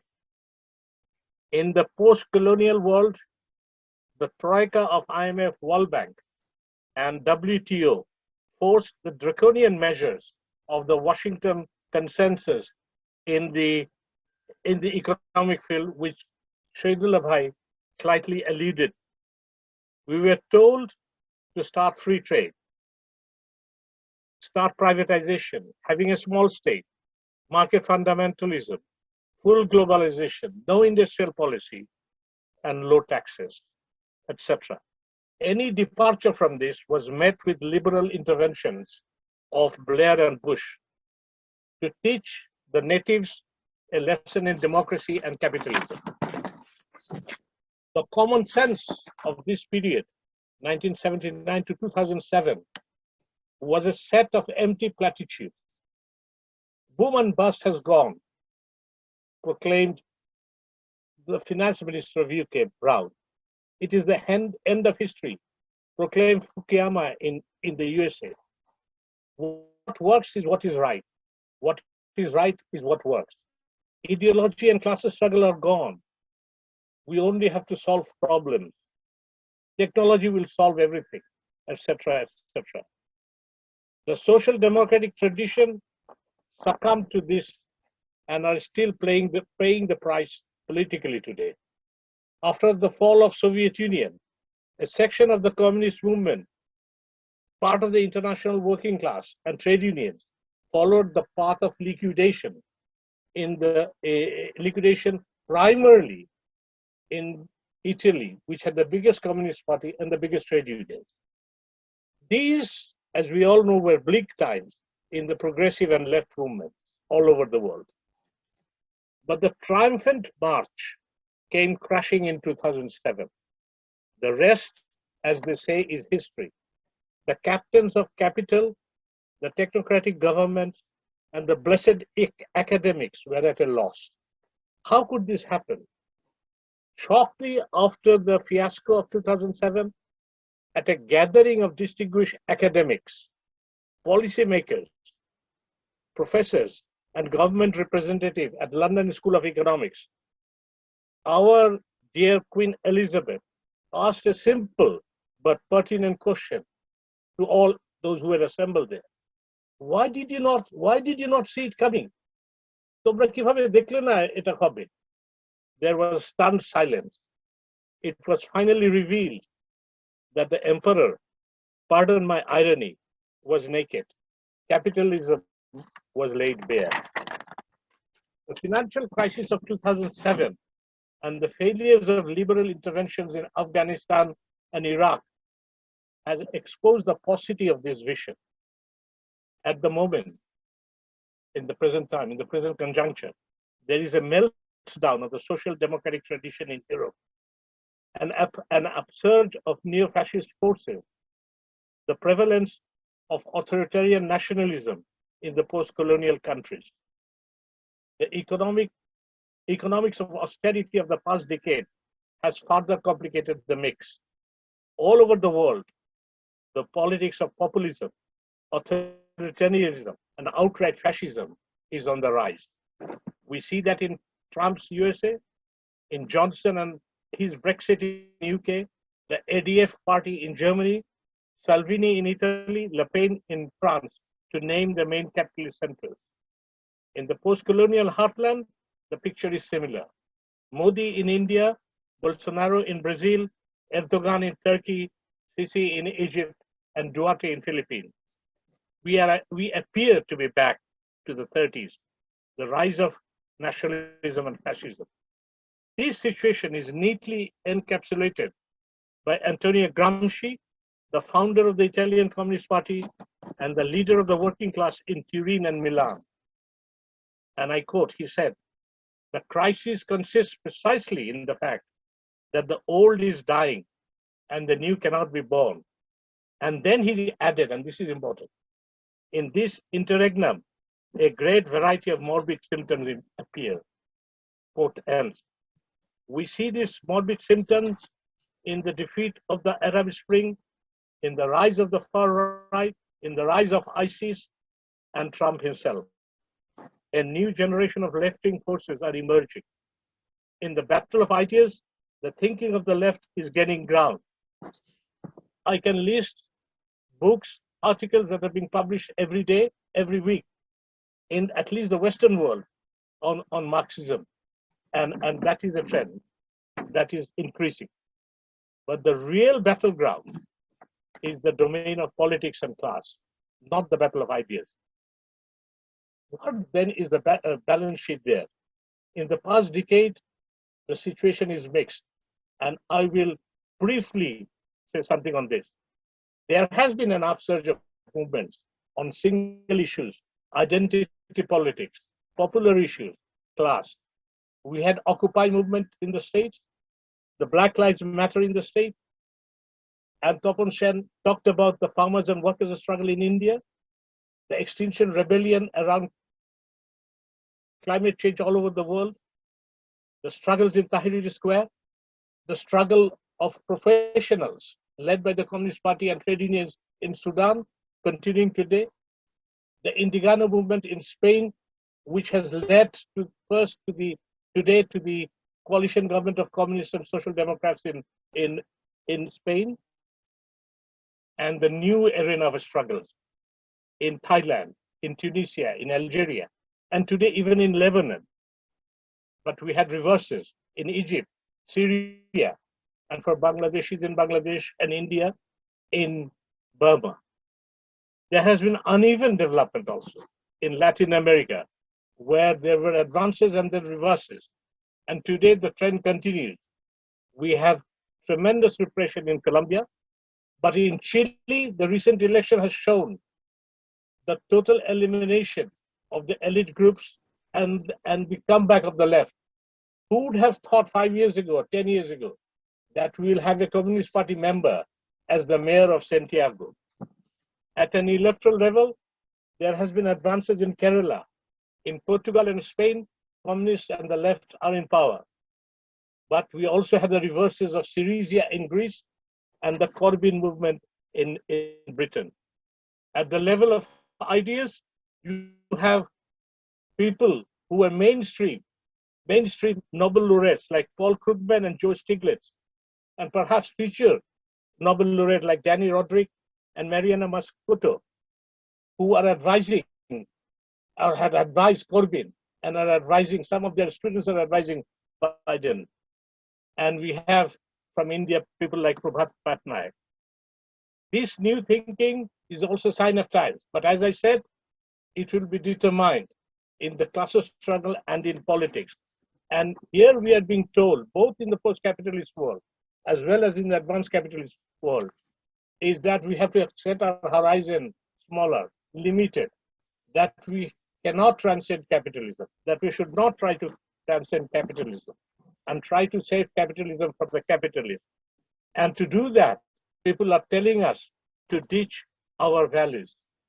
But we, from the communist movement, from the left movement, are saying we'll keep our values intact, and we will in the next period, in the future, in the immediate period, try to engage with the new forces and the new situation that is emerging. And what are these values that are central? Number one is the centrality of the working class. And what Tapan said, working poor. We are the 99%. Only the working class movement can unite the fragmentary, the partial, the provisional movements that I mentioned earlier. Let's be clear, at the end of the day, we have to face monopoly capital and the state.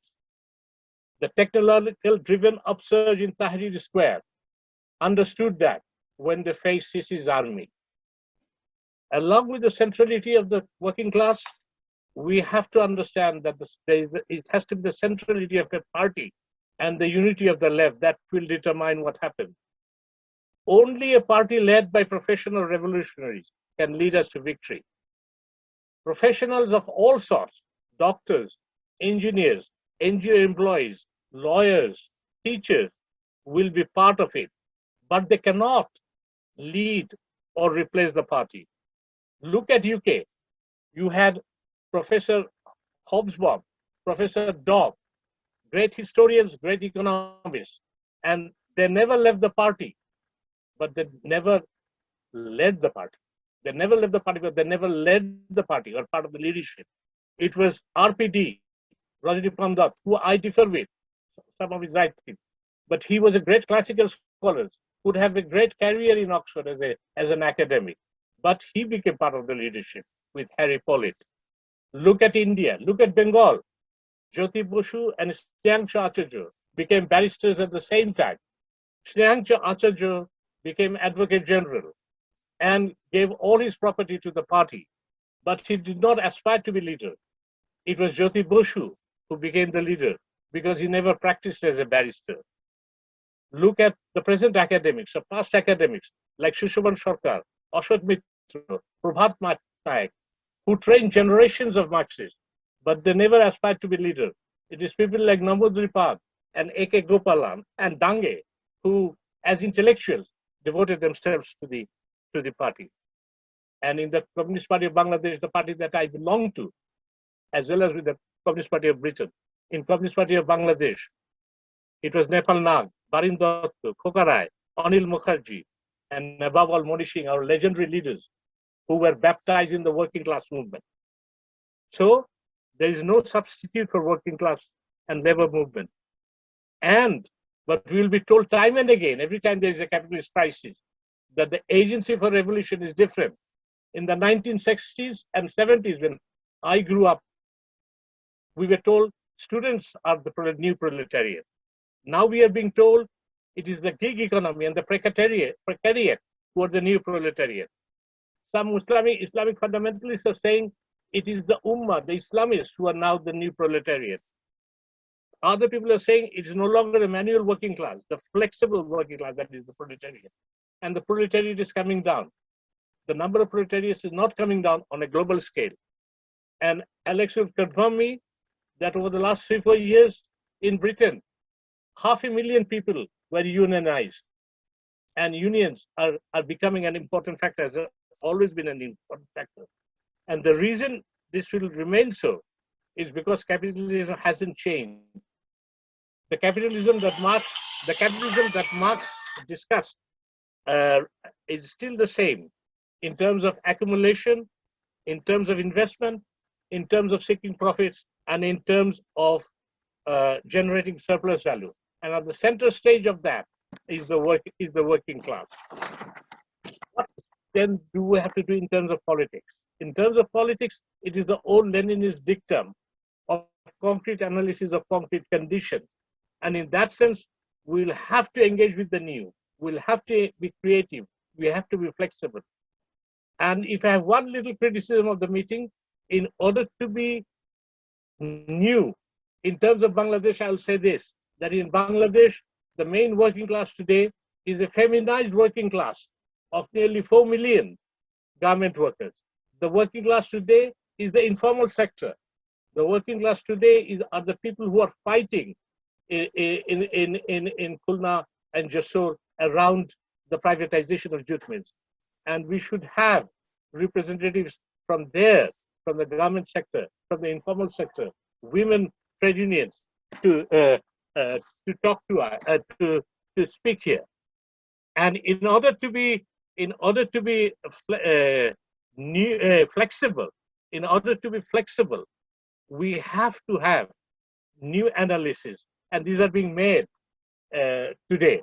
For example, on technology. Just one second. আমি একটু কথা বলতেছি, 1 second আসতেছি. And in terms of being creative, we have to have studies on technology which is being done. There is a brilliant book called The Age of Surveillance Capitalism by Shoshana Zuboff of Harvard University, who is not a Marxist, but she is saying how capitalism today, in terms of technology, is a surveillance capitalism and will destroy democracy in this country. And one thing that the working class does, especially at this time, is unify forces, unify the people population, because there is now tremendous division on the basis of nation, state, religion, and various other things. And we saw that solidarity today, about a few days ago, in the streets of Tel Aviv and West Bank, when the Palestinian Communist Party and the Israeli Communist Party came together. And finally, I will end by saying, by giving three quotations and saying the centrality of this class struggle.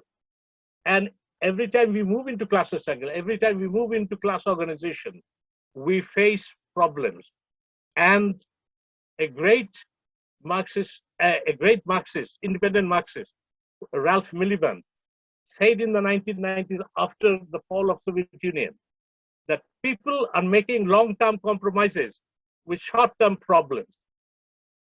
When there are problems, these are short-term problems, and people make long-term compromises.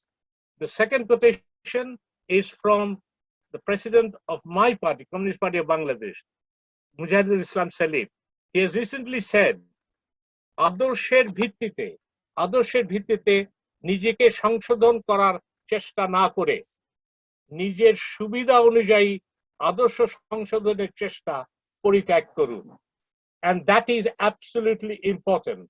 But finally, and that means that উনি আমাদেরকে সতর্ক করে দিচ্ছেন, আমাদেরকে বলছেন সচেতন হও, সতর্ক হও এদের বিরুদ্ধে, এবং that is important.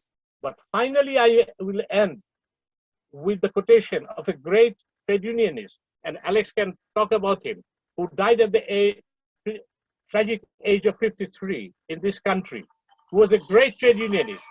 And he said every time there was a struggle, he used to say, if you fight, you won't always win. But if you don't fight, you will always lose. Bob Crow, the legendary trade union leader. If you fight, you won't always win. But if you don't fight, you'll always lose. চলুন আমরা শ্রেণী সংগঠন গঠন করি, শ্রেণী সংগ্রামে ঝাঁপিয়ে পড়ি। লাল সালাম, red salute. Thank you. Thank you, Nisar bhai. Now, I would like to invite Mr. Alex Golden, chairperson of the Marx Memorial Library and Workers' School. And after that, be ready, we'll sing, the Oshima Day will sing two songs. Mr. Golden. Thank you very much, Gopal. Can you hear me? Okay. Yes, loud and clear. Okay.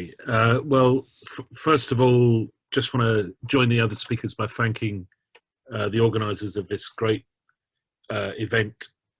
It's one of the unintended consequences of the shutdown that we've seen in the last 12, 14 months as a result of the pandemic has been that we've had to discover new ways to communicate with each other.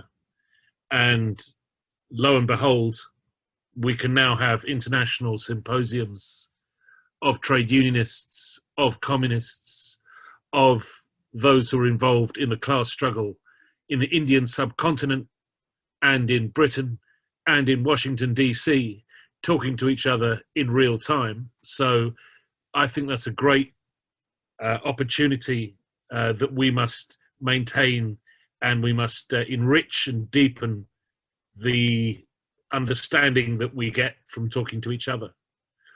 I'll just say a couple of words because I think the speakers who've come before me have said so much, and I don't want to repeat them.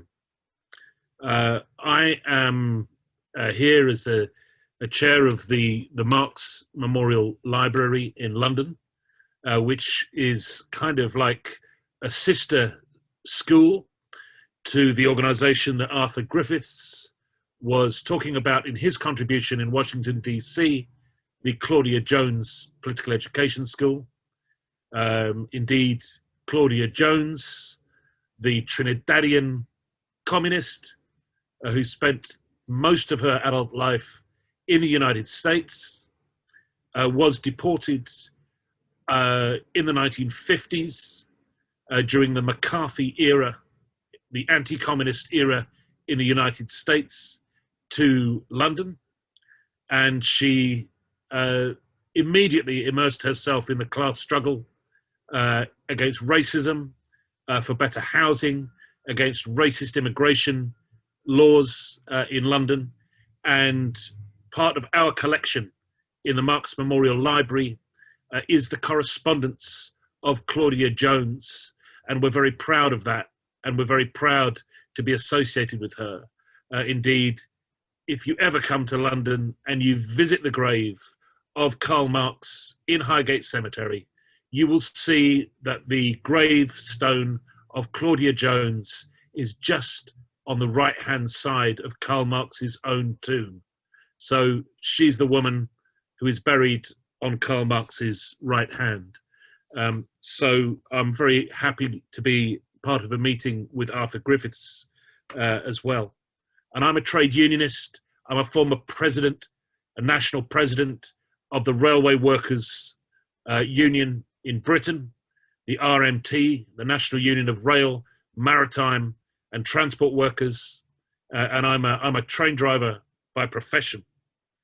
And I want to say that in terms of the question that this meeting is called to discuss, the relevance of the working class movement, we need to understand that that is an absolutely central question. Here in Britain, we saw in 2019 and 2020 the great movement that was created by the working class, by the trade unions in India, where 270 million workers took strike action in the general strike organized by the Indian trade union movement in 2020.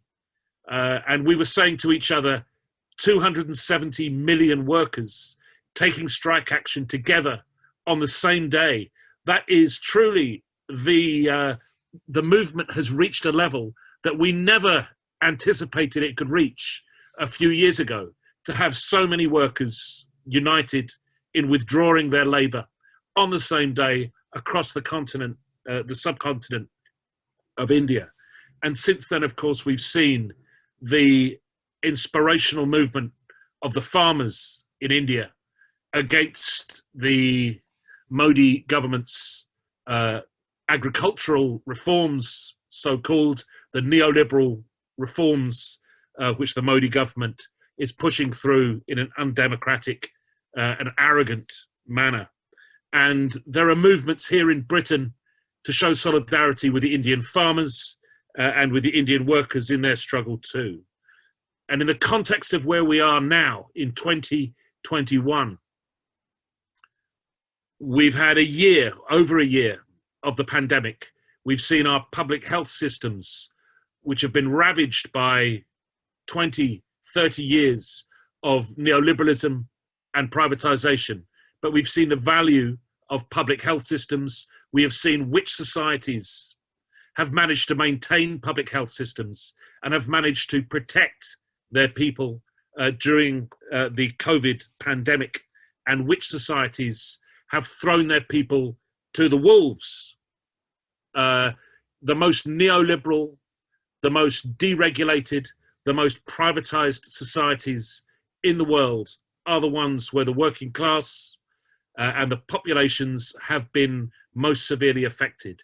When we do a balance sheet of the impact of the pandemic on the populations of the world, we will see that those societies which were planned economies have been able to protect their populations better than those societies which were subjected to 20, 30, 40 years of neoliberal deregulation. And we can see that very clearly in the statistics on mortality, on the deaths from the pandemic. We can see that Vietnam, we can see that Cuba, we can see that even in India, the Kerala, we can see that the best practice is by those states which have employed planning and socialist planning around public health systems. But we also have to understand that the capitalists see this moment now as being the equivalent of what they were able to achieve in the 1930s. They talk in the World Economic Forum, the organization of the biggest capitalist corporations in the world, they talk of the Great Reset. And the Great Reset is a euphemism for more of the same medicine which they employed in the 1930s. What we are seeing all over the globe is the rise of authoritarian neoliberalism. We see it in Latin America, we see it in Brazil, we see it in Europe, we see it in France, we see it in Britain, we see it in Germany, and we've seen it under Modi in India as well.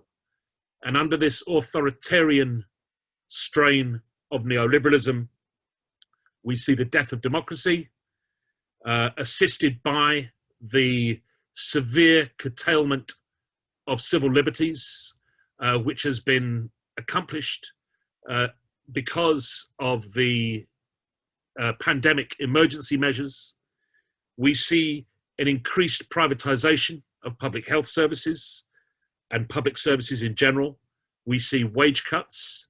In Britain, we see an epidemic of what the employers refer to as fire and rehire, where workers are told collectively that their contracts are being ripped up and that they will be re-employed to do exactly the same jobs as they have been doing for years, but this time under inferior contracts for less money, with worse pensions, with fewer holidays, and without trade union collective bargaining recognition.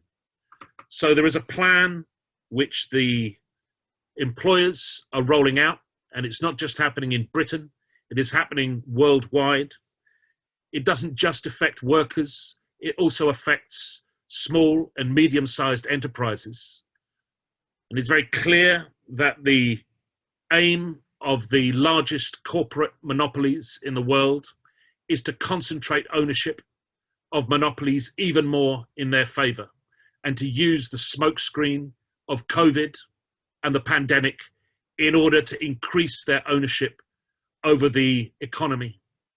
And we will see in country after country that small businesses will go to the wall. Small businesses which depend on credit from banks will be strangled during this period of pandemic, and their market share will be taken over by the largest corporate organizations in the world, the Microsofts, the Apples, the big pharma organizations. And we will see this in every sector.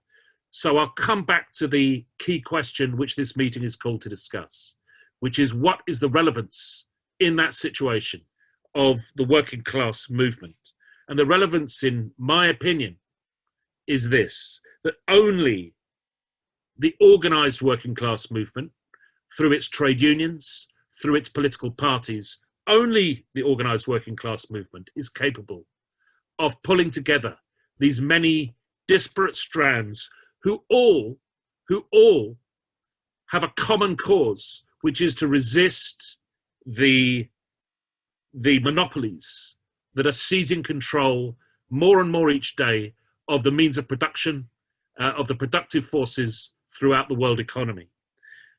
What we need to go back to and learn, comrades, and relearn is the lessons of our own history.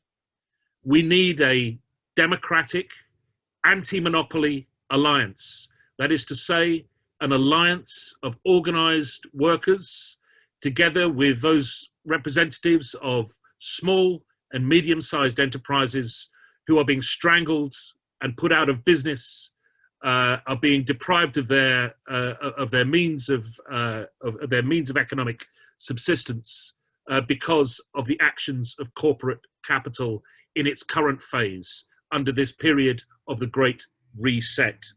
We need to learn the lessons, comrades, of the Popular Front, the strategy that was laid out by the Comintern, after 1935, and I would recommend comrades to read the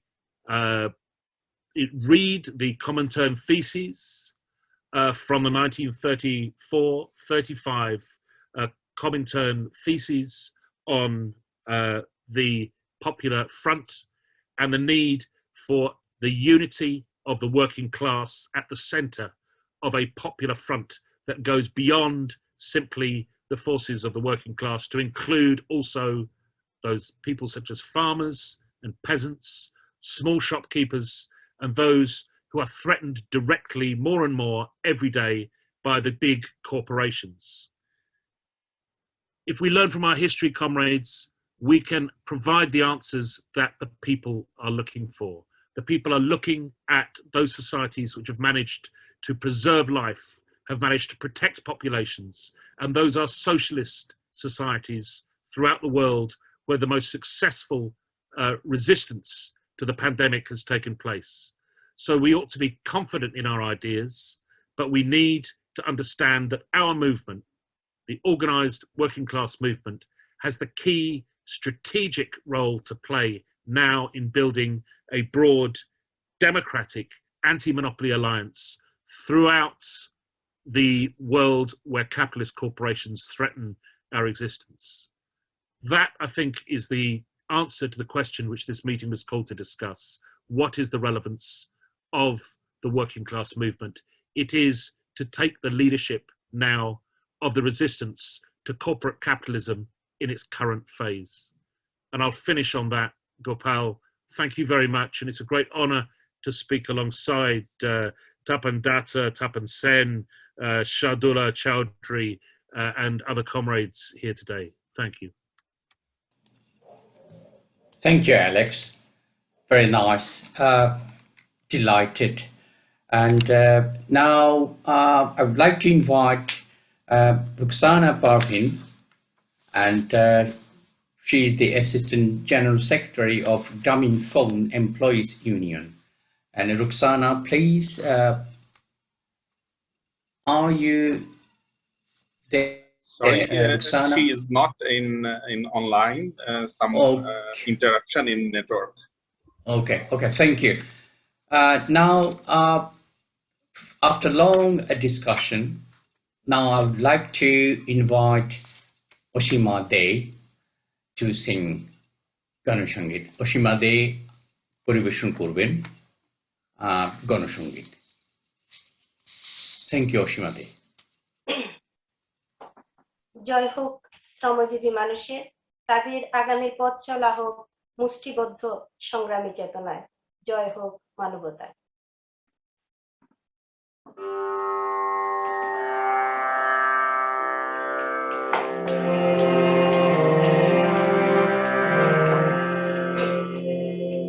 এ লড়াই বাঁচার লড়াই, এ লড়াই জিততে হবে। এ লড়াই বাঁচার লড়াই, এ লড়াই জিততে হবে। এ লড়াই বাঁচার লড়াই, এ লড়াই জিততে হবে। এ লড়াই মরণ জয়ী করতে হবে রে। এ লড়াই মরণ জয়ী করতে হবে রে। এ লড়াই বাঁচার লড়াই, এ লড়াই জিততে হবে। এ লড়াই বাঁচার লড়াই, এ লড়াই জিততে হবে।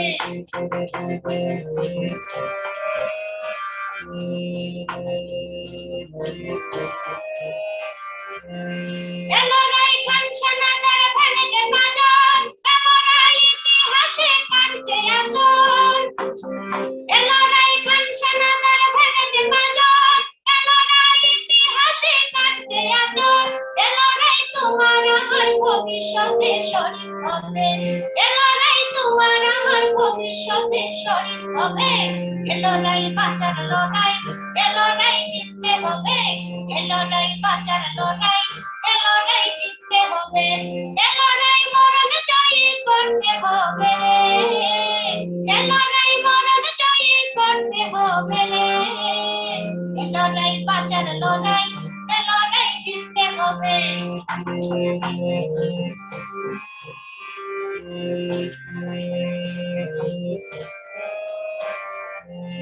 এ লড়াই মহাকালে করবে দুয়ার।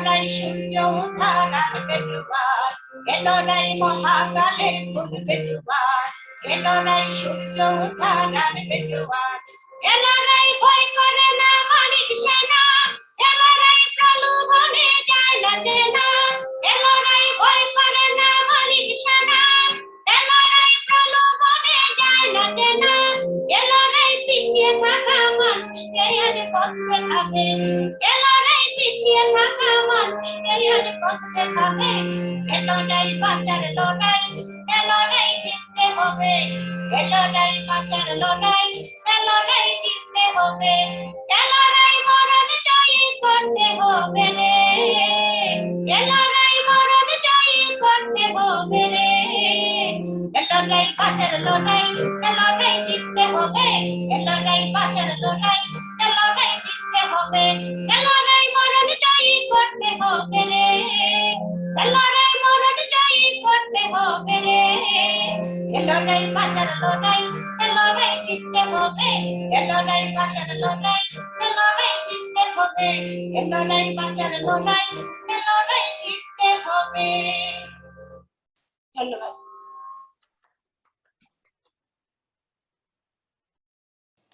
ধন্যবাদ অসীমা দে। আশা রাখি আর একটা গান শুনতে পাবো পরে। আমরা এবার ফিরে যাচ্ছি আবার আলোচনায়। আমি এবার আহ্বান করছি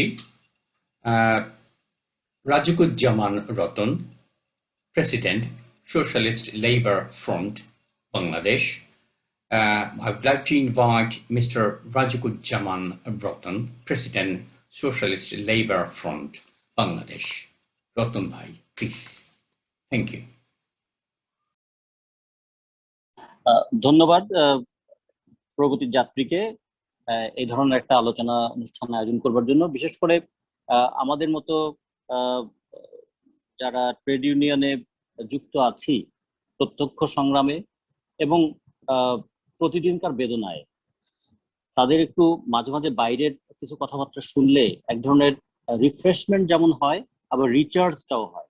আমরা যেমন আলোচনা শুনলাম গ্রিফিথের কাছ থেকে, আমরা শুনলাম অ্যালেক্স গর্ডনের কাছ থেকে, পৃথিবীর দেশে দেশে মানুষ লড়ছে, নেসার ভাইয়ের আলোচনা শুনলাম, মানুষ লড়ছে। মানে এই লড়াইয়ে আমরা হয়তো অঞ্চলের পার্থক্য আছে, আমাদের ভাষার পার্থক্য আছে, কিন্তু আমাদের স্বপ্নের এবং সংগ্রামের একটা ঐক্য আছে।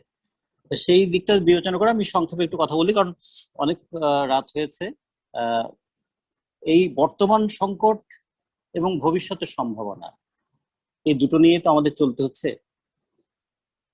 বর্তমানের সংকটটাকে বাড়িয়ে তুলেছে করোনা। করোনার আগেও কিন্তু ক্রাইসিস অফ ক্যাপিটালিজম ছিলই, এবং তার কারণে বেকারত্ব যেমন ছিল, মজুরি, মানে যেটা বলবো মজুরি চুরি বলবো, মানে ওয়েজ থেফট, সেটা চলছিল। আর একদিকে বৈষম্য, ডিসক্রিমিনেশন, সেটা ওয়ার্ল্ড ওয়াইড বাড়ছিল। গোটা পৃথিবীতে একদিকে প্রোডাকশন বাড়ছে, আর একদিকে ডিসক্রিমিনেশন বাড়ছে। একদিকে উৎপাদন বাড়ছে, আর একদিকে মানুষের প্রাপ্যতা কমছে। এটা আমরা দেখে আসি। ফুড অ্যান্ড এগ্রিকালচারাল অর্গানাইজেশন বললো যে গোটা পৃথিবীতে তারা 210 কোটি টনের বেশি খাদ্যশস্য উৎপাদন করেছে তাদের হিসাবে। তাহলে 210 কোটি টন খাদ্যশস্য যদি উৎপাদিত হয়, তাহলে প্রতি মানুষের তো মাথা পিছু প্রতি বছর প্রায় 280 কেজি করে দানা জাতীয় খাদ্য পাওয়ার কথা। তাহলে কেন পৃথিবীতে 120 কোটি মানুষ না খেয়ে থাকে? 180 কেজি হলে যদি 1 বছর চলে, মাথা পিছু এখন তো প্রোডাকশন আছে আমাদের 280 কেজির মতো, 100 কেজির মতো সারপ্লাস আছে পার হেড। তারপরেও আমাদের মাথা প্রতি উৎপাদন সারপ্লাস থাকলেও আমাদের মুখ প্রতি খাদ্যের সাপ্লাইটা কেন হচ্ছে না? এই ক্রাইসিসটা কিন্তু করোনার আগেও ছিল। করোনা এই ক্রাইসিসটাকে আরো বেশি দৃশ্যমান করে তুলেছে, আরো বেশি ঘনীভূত করে তুলেছে। কিন্তু এই করোনার মধ্যে পুঁজিবাদের এক্সপ্লয়টেশন সেটা কি কমেছে? বরং সেটা বেড়েছে। বাংলাদেশের চিত্রটাই যদি দেখি, বাংলাদেশের এখন আমাদের লেবার ফোর্স সার্ভে অনুযায়ী 6,82,00,000 শ্রমশক্তি, জনসংখ্যা 17 কোটি। তাহলে হিসাব করলে দেখা যায় যে প্রতি একজন শ্রমশক্তির উপর আড়াইজন মানুষ ডিপেন্ডেন্ট। তাহলে 6,82,00,000 শ্রমশক্তির মধ্যে 1,56,00,000 মানুষ শ্রমজীবী, তারা এই করোনাকালে কাজ হারিয়েছে। এবং কারো কারো কাজ হারানোর বিস্তৃতিটা 1 মাস, কারো কারো প্রায় 6 মাস। তাদের মধ্যে যারা কাজে ফিরে এসেছেন তাদের সার্ভে রিপোর্ট বলছে তাদের প্রত্যেকে গড়ে প্রায় 20% মজুরি হারিয়েছে, আগের তুলনায় কম মজুরি পাচ্ছে। তাহলে দারিদ্র সীমার নিচে আগে ছিল 24%, তার মধ্যে হতদরিদ্র 12% ছিল। দারিদ্র সীমার নিচে আমাদের বলছে যে করোনার দ্বিতীয় ধাক্কা এটা 44%, এবং এই দ্বিতীয় ধাক্কার এখনকার সময় এটা প্রায় 50%-এর কাছাকাছি দারিদ্র সীমার নিচে চলে আসছে। হত দারিদ্রের সংখ্যা তারা বলছেন 25%-এর উপরে বেড়ে গেছে। এটা হলো একদিকের চিত্র। আর একদিকের চিত্রটা কি, এই করোনাকালীন সময় বাংলাদেশ ব্যাংক বলছে আমাদের নতুন কোটিপতি জন্ম হয়েছে 10,050 জন, এবং তার মধ্যে 69 জন যাদের টাকার পরিমাণ বেড়েছে 50 কোটিরও বেশি করে। এটা তো ব্যাংকের হিসাব, টাকা তো সব ব্যাংকে রাখে না, ব্যাংকের বাইরে কি পরিমাণ টাকা আছে। কালো টাকা সাদা করেছেন প্রায় 10,000-এর উপরে মানুষ, তাদের এতখানি কালো টাকা জমেছে যেটা কালো টাকা সাদা করেছে। এবং কালো টাকা সাদা করাকে নিয়ে আমাদের অর্থমন্ত্রী বলেছেন যতদিন কালো টাকা থাকবে ততদিন কালো টাকা সাদা প্রক্রিয়া চলবে। তার মানে যতদিন চুরি চলবে ততদিন চোরকে মাফ করে দেওয়া চলবে। এখন কর্পোরেট ট্যাক্স আমাদের এখানে 25%, আর কালো টাকা সাদা করলে ট্যাক্স দিতে হয় 10%। তাহলে মানুষ কেন ট্যাক্স দিতে উদ্বুদ্ধ হবে? যে কারণে আমাদের গার্মেন্টস এর এত বড় বড় শিল্পপতি, গোটা দুনিয়ার নাকি সবচেয়ে বড় বড় গ্রিন গার্মেন্টস বাংলাদেশে, কিন্তু কেউ মানে প্রধান এবং বড় করদাতা হচ্ছে না। বড় করদাতা হয় কাউস মিয়া, তিনি হচ্ছেন জর্দার ব্যবসায়ী। তাহলে এরপরে কিন্তু লজ্জা হয় না যে যাদের টাকা আছে বিলিয়নিয়ার।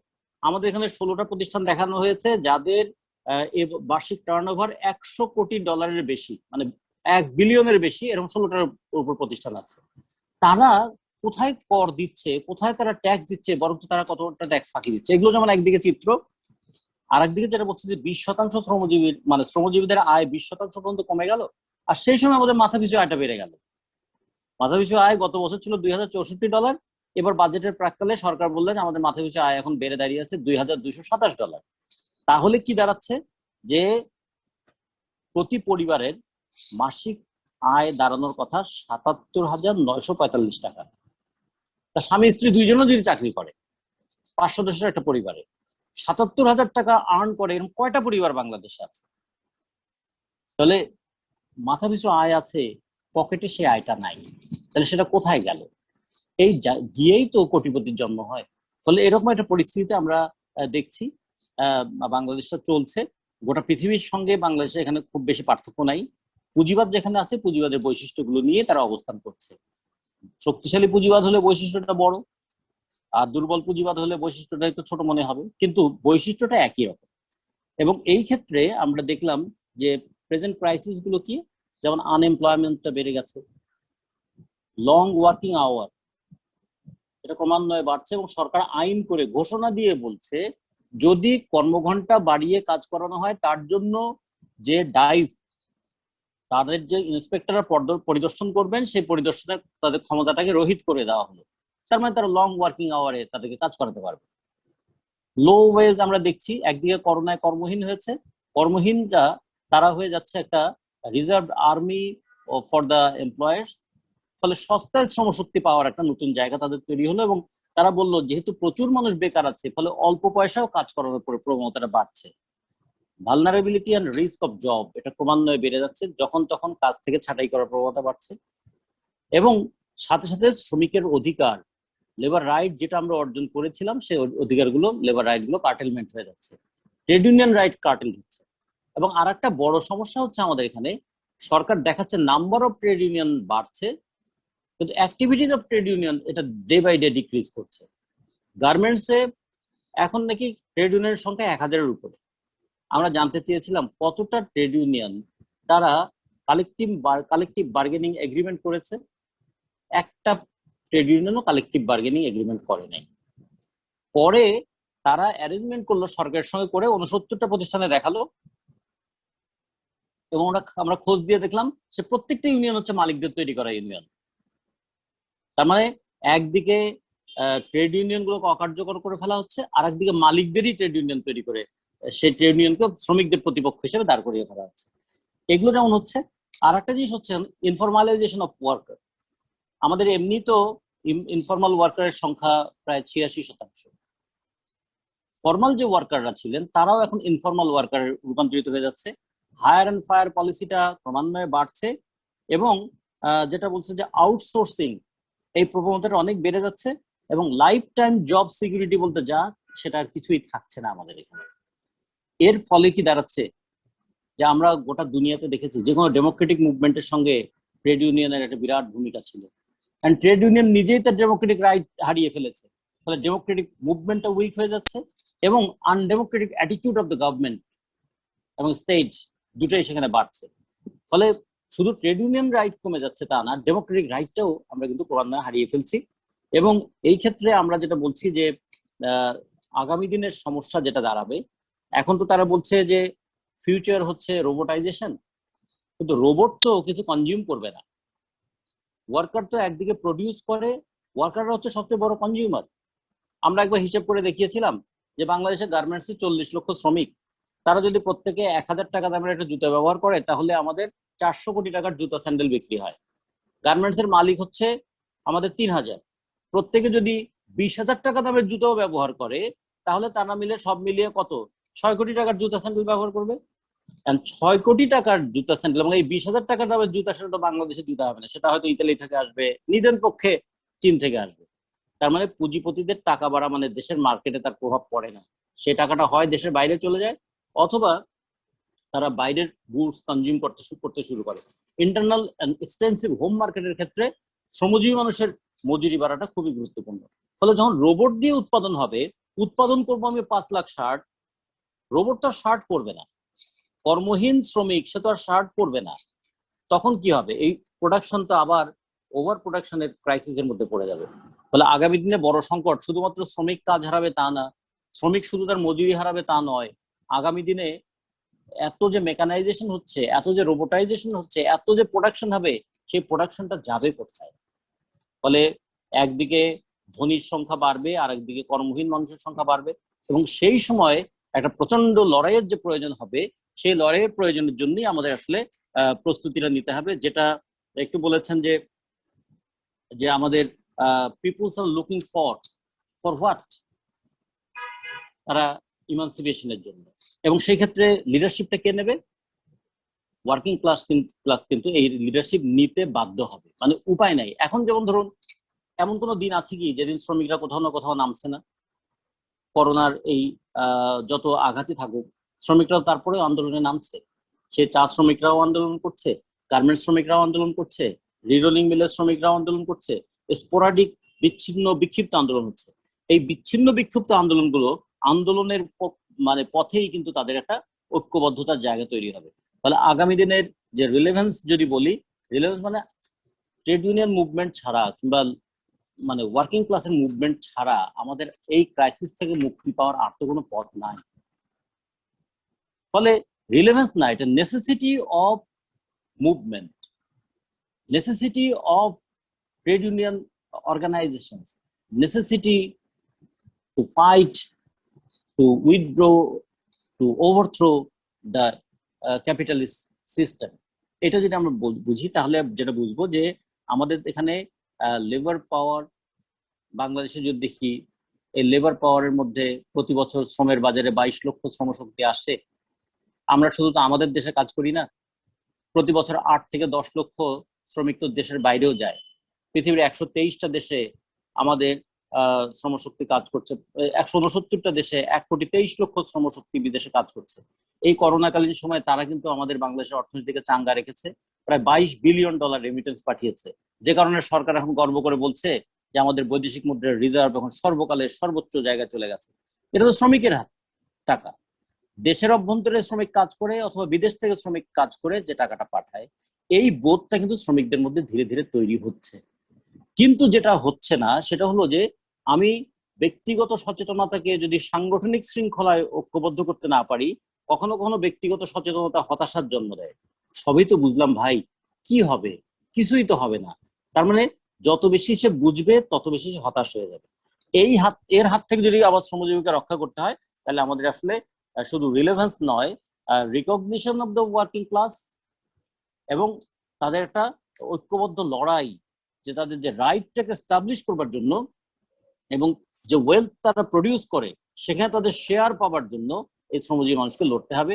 ফলে আমি শুধু আপনাদের সঙ্গে এই জায়গাটা যুক্ত করতে চাই যে আবার গোটা দুনিয়াব্যাপী সংকটের একদিকে যেমন কালো ছায়া, আর একদিকে সম্ভাবনার একটা আলো দেখা যাচ্ছে, এবং সংকটের কালো ছায়ার পাশাপাশি সংগ্রামের একটা প্রয়োজনীয়তাও দেখা দিচ্ছে। সেই জায়গায় ওয়ার্কিং ক্লাসকে মুভমেন্টে এগিয়ে আসতেই হবে, এবং সেই মুভমেন্টে আমরা দেশে থাকি অথবা দেশের বাইরে থাকি, পৃথিবীর সমস্ত দেশের মানুষের মধ্যে আবার দুনিয়ার মজদুর এক হও স্লোগানটা অনেক বেশি প্রাসঙ্গিক হয়ে উঠেছে। কারণ গোটা দুনিয়াটাকে শ্রমজীবী মানুষ গড়ে তুলছে, গোটা দুনিয়ার ক্রাইসিসটাকে শ্রমজীবী মানুষ মোকাবেলা করছে, এবং এই গোটা দুনিয়াতে সবচেয়ে বেশি ক্রাইসিসের নিপতিত হচ্ছে শ্রমজীবী মানুষ। যখন ক্রাইসিসে পড়ে শ্রমজীবী মানুষ বুক দিয়ে সেই ক্রাইসিসকে ঠেকাবার চেষ্টা করে, আবার ক্রাইসিসটা একটু কেটে গেলে শ্রমজীবী মানুষের পিঠের উপর পুঁজিপতিরা আবার সেই বোঝা চাপিয়ে দেয়। তারা বুক ঠেলে সমাজটাকে এগিয়ে নিয়ে যায় আর পিঠে বেদনার বোঝাটা বহন করে। এই জায়গায় মানুষ যখন ঐক্যবদ্ধভাবে সচেতন সংগ্রামটা করতে পারবে, যেটা গ্রামসির কথাটা এখানে উল্লেখ করা হয়েছে, যে আমরা যদি সেই সচেতন উপলব্ধিটা গড়ে তুলতে পারি, তাহলে গোটা দুনিয়াব্যাপী শ্রমজীবী মানুষের ঐক্যবদ্ধ আন্দোলন এবং বাংলাদেশের শ্রমজীবী মানুষের লড়াইটা শুধু প্রয়োজনীয় নয়, সেটা অবশ্য করণীয় হয়ে উঠবে। আমি আপনাদের সবাইকে ধন্যবাদ জানিয়ে আমার কথাটা শেষ করছি। ধন্যবাদ রতন ভাই, আপনার সুদীর্ঘ এবং সুন্দর আলোচনা করার জন্য। আমি এবার আহ্বান করছি প্রগতির যাত্রীর পক্ষ থেকে উৎপল দত্ত। উৎপলদা, এইবার আপনি উপস্থাপনা করবেন। এবার আসছেন উৎপল দত্ত।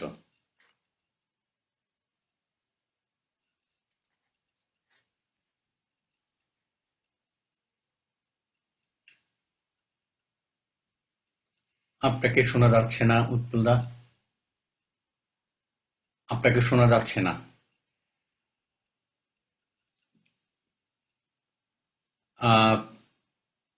কোনোভাবে শোনা যাচ্ছে না। আমরা অনুষ্ঠানের প্রায় শেষ পর্যায়ে চলে এসেছি। এবার আমি আহ্বান করছি আমাদের আরেকজন বক্তা Matuj Ali Kadri, organising secretary Grameenphone employees union, এবং তার সবার শেষে থাকছেন আরেকটা গান শুনবো অসীমাদের কাছে। আমি কাদরি ভাইকে আহ্বান করছি, please. Thank you for today's session. I'm first to thanks keynote speaker Mr. Mintu and the organizer Upolda and Gopalda for the Progati and Nagorik. Today's subject is relevance of worker movement, presence and future. খুব একটি সুন্দর topics আজকের জন্য। আমরা যারা নতুন করে এই লেবার মুভমেন্ট শুরু করেছি, যারা তৃতীয় মাত্রার এই যে থার্ড মুভমেন্ট অথবা ফোর্থ রেভলিউশনের দ্বার প্রান্তে আছি, তারা যখন এই সুন্দর সুন্দর বক্তব্য যারা শুনি যে আমাদের লিডাররা কি বলছেন, কিভাবে একটি লেবার মুভমেন্টকে দেশ থেকে দেশান্তরে নিয়ে যাওয়া হয়েছে আমরা শুনলাম, আমি খুবই হেল্পফুল, মানে আমি উপকৃত হলাম যে আজকের এই সিনিয়র লিডাররা যেভাবে আমাদেরকে এই পথ প্রদর্শন করলেন। ধন্যবাদ সবাইকে যারা এ পর্যন্ত বক্তব্য দিয়েছেন। আমি যেটা বলতে চাই যে আসলে এই লেবার মুভমেন্টটা দিন দিন হয়ে এসছে, এটা অনেক দিনের ইতিহাস এবং এটা ভবিষ্যতেও হবে। রতনদা বললেন যে আমরা যখন এখন বর্তমানে ফোর্থ রেভলিউশনে এসে রোবোটিক নিয়ে কথা বলছি, 5G নিয়ে কথা বলছি, 6G নিয়ে কথা বলছি, অথবা ট্রান্সফরমেশনের যুগে এসে কথা বলছি, সেখানে শ্রমিক বা লেবারকে নিষ্ক্রিয় করার একটি পন্থা চলছে যুগ যুগ ধরে। বাট রতনদা একটু আগে বললেন এটা কি সম্ভব? একটি লোক হয়তো কমবে, কিন্তু তার যে ব্যবহারযোগ্য সেটি কিন্তু কমবে না। রোবট সে বানাবে ঠিকই, কিন্তু সে এটা ইউজ করবে না। সেই জায়গায় আমাদের মনে হয় যে এই লেবার মুভমেন্টের মাধ্যমে আমরা এই জায়গাগুলিকে আবার পুনরুদ্ধার করতে পারবো, দখল করতে পারবো। এই জন্যই আমাদের লেবার মুভমেন্টটাকে সামনের দিকে এগিয়ে নিয়ে যেতে হবে, সামনের দিকে ধরে রাখতে হবে। লেবার মুভমেন্টের প্রয়োজন আছে। আজকের এই সুন্দর টপিকস এর মাধ্যমে আমি এই আন্দোলনকে আরো সামনের দিকে এগিয়ে নিয়ে যাওয়ার আহ্বান করব এবং আপনাদের কাছ থেকে আরো শিখতে চাই এ ধরনের প্রোগ্রামের মাধ্যমে। আমি আর দীর্ঘায়িত করব না, অনেক রাত হয়েছে। ধন্যবাদ আজকে যারা এই সুন্দর অনুষ্ঠানটি আয়োজন করেছেন। আসসালামু আলাইকুম।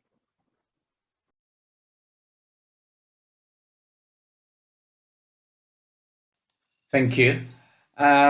আমরা অনুষ্ঠানের শেষ পর্যায়ে চলে এসেছি। এখানে কোনো সভাপতি নেই, সভানেত্রী নেই।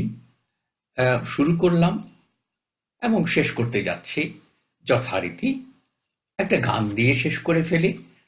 আমি আহ্বান করছি অসীমাদে আমাদের আজকে অনুষ্ঠানের শেষে এসে আরেকটু ঘোষণা দিতে চাই যে 5 জুন আমরা যারা তরুণ প্রজন্ম তাদের কাছ থেকে শুনতে চাই পরিবেশ নিয়ে কি ভাবছে। আমরা তো ভাবি, আমরা তো একটু বয়স হয়ে গেল, আমরা ভাবি, কিন্তু তরুণ প্রজন্ম আমাদের চাইতে আরো বেশি সোচ্চার। তাদের কণ্ঠ থেকে আমরা শুনতে চাই তারা কি ভাবছে। আসুন, সবাইকে আমন্ত্রণ জানাচ্ছি 5 তারিখ। দেখা হবে 5 তারিখ। ধন্যবাদ। অসীমা।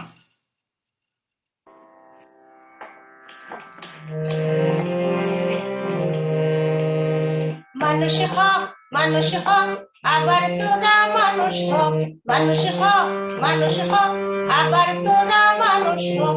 অনুকরণ কলস ভেদিকায় মনে বাঙালি হোক। অনুকরণ কলস ভেদিকায় মনে বাঙালি হোক। মানুষ হক, মানুষ হক, আবার তোরা মানুষ হক। মানুষ হক, মানুষ হক, আবার তোরা মানুষ হক।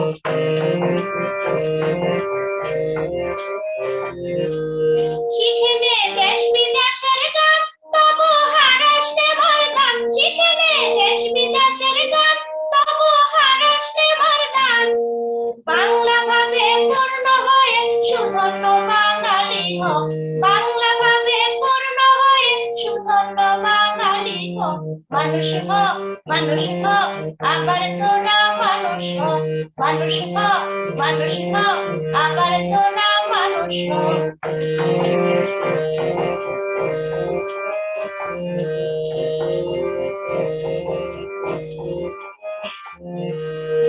করে বাংলা জাত প্রাণ, খেটে বাংলা সেবায় দান।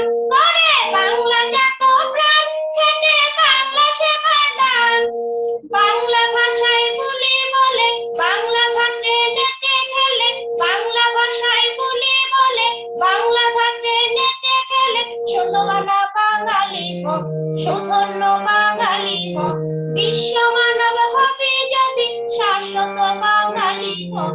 মানুষ হোক, মানুষ হোক, আবার তোরা মানুষ হোক।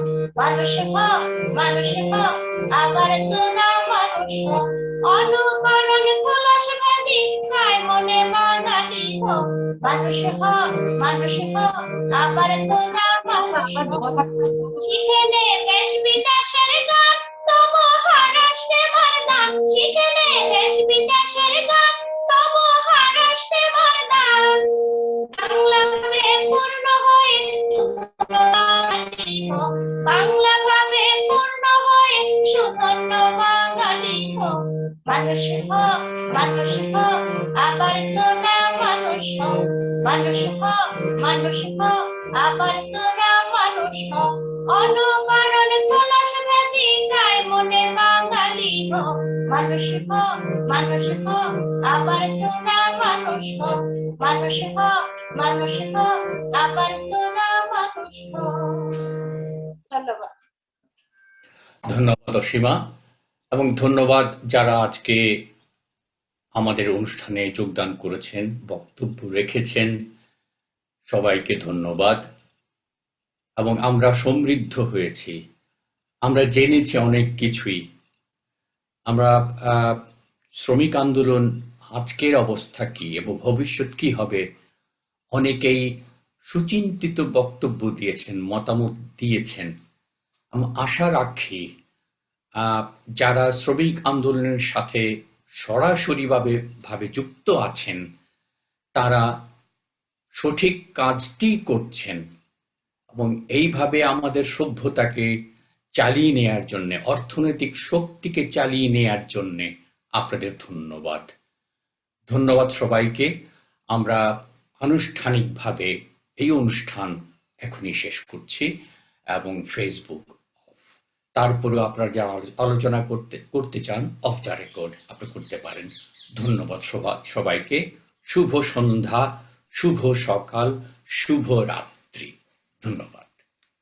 ধন্যবাদ সবাইকে।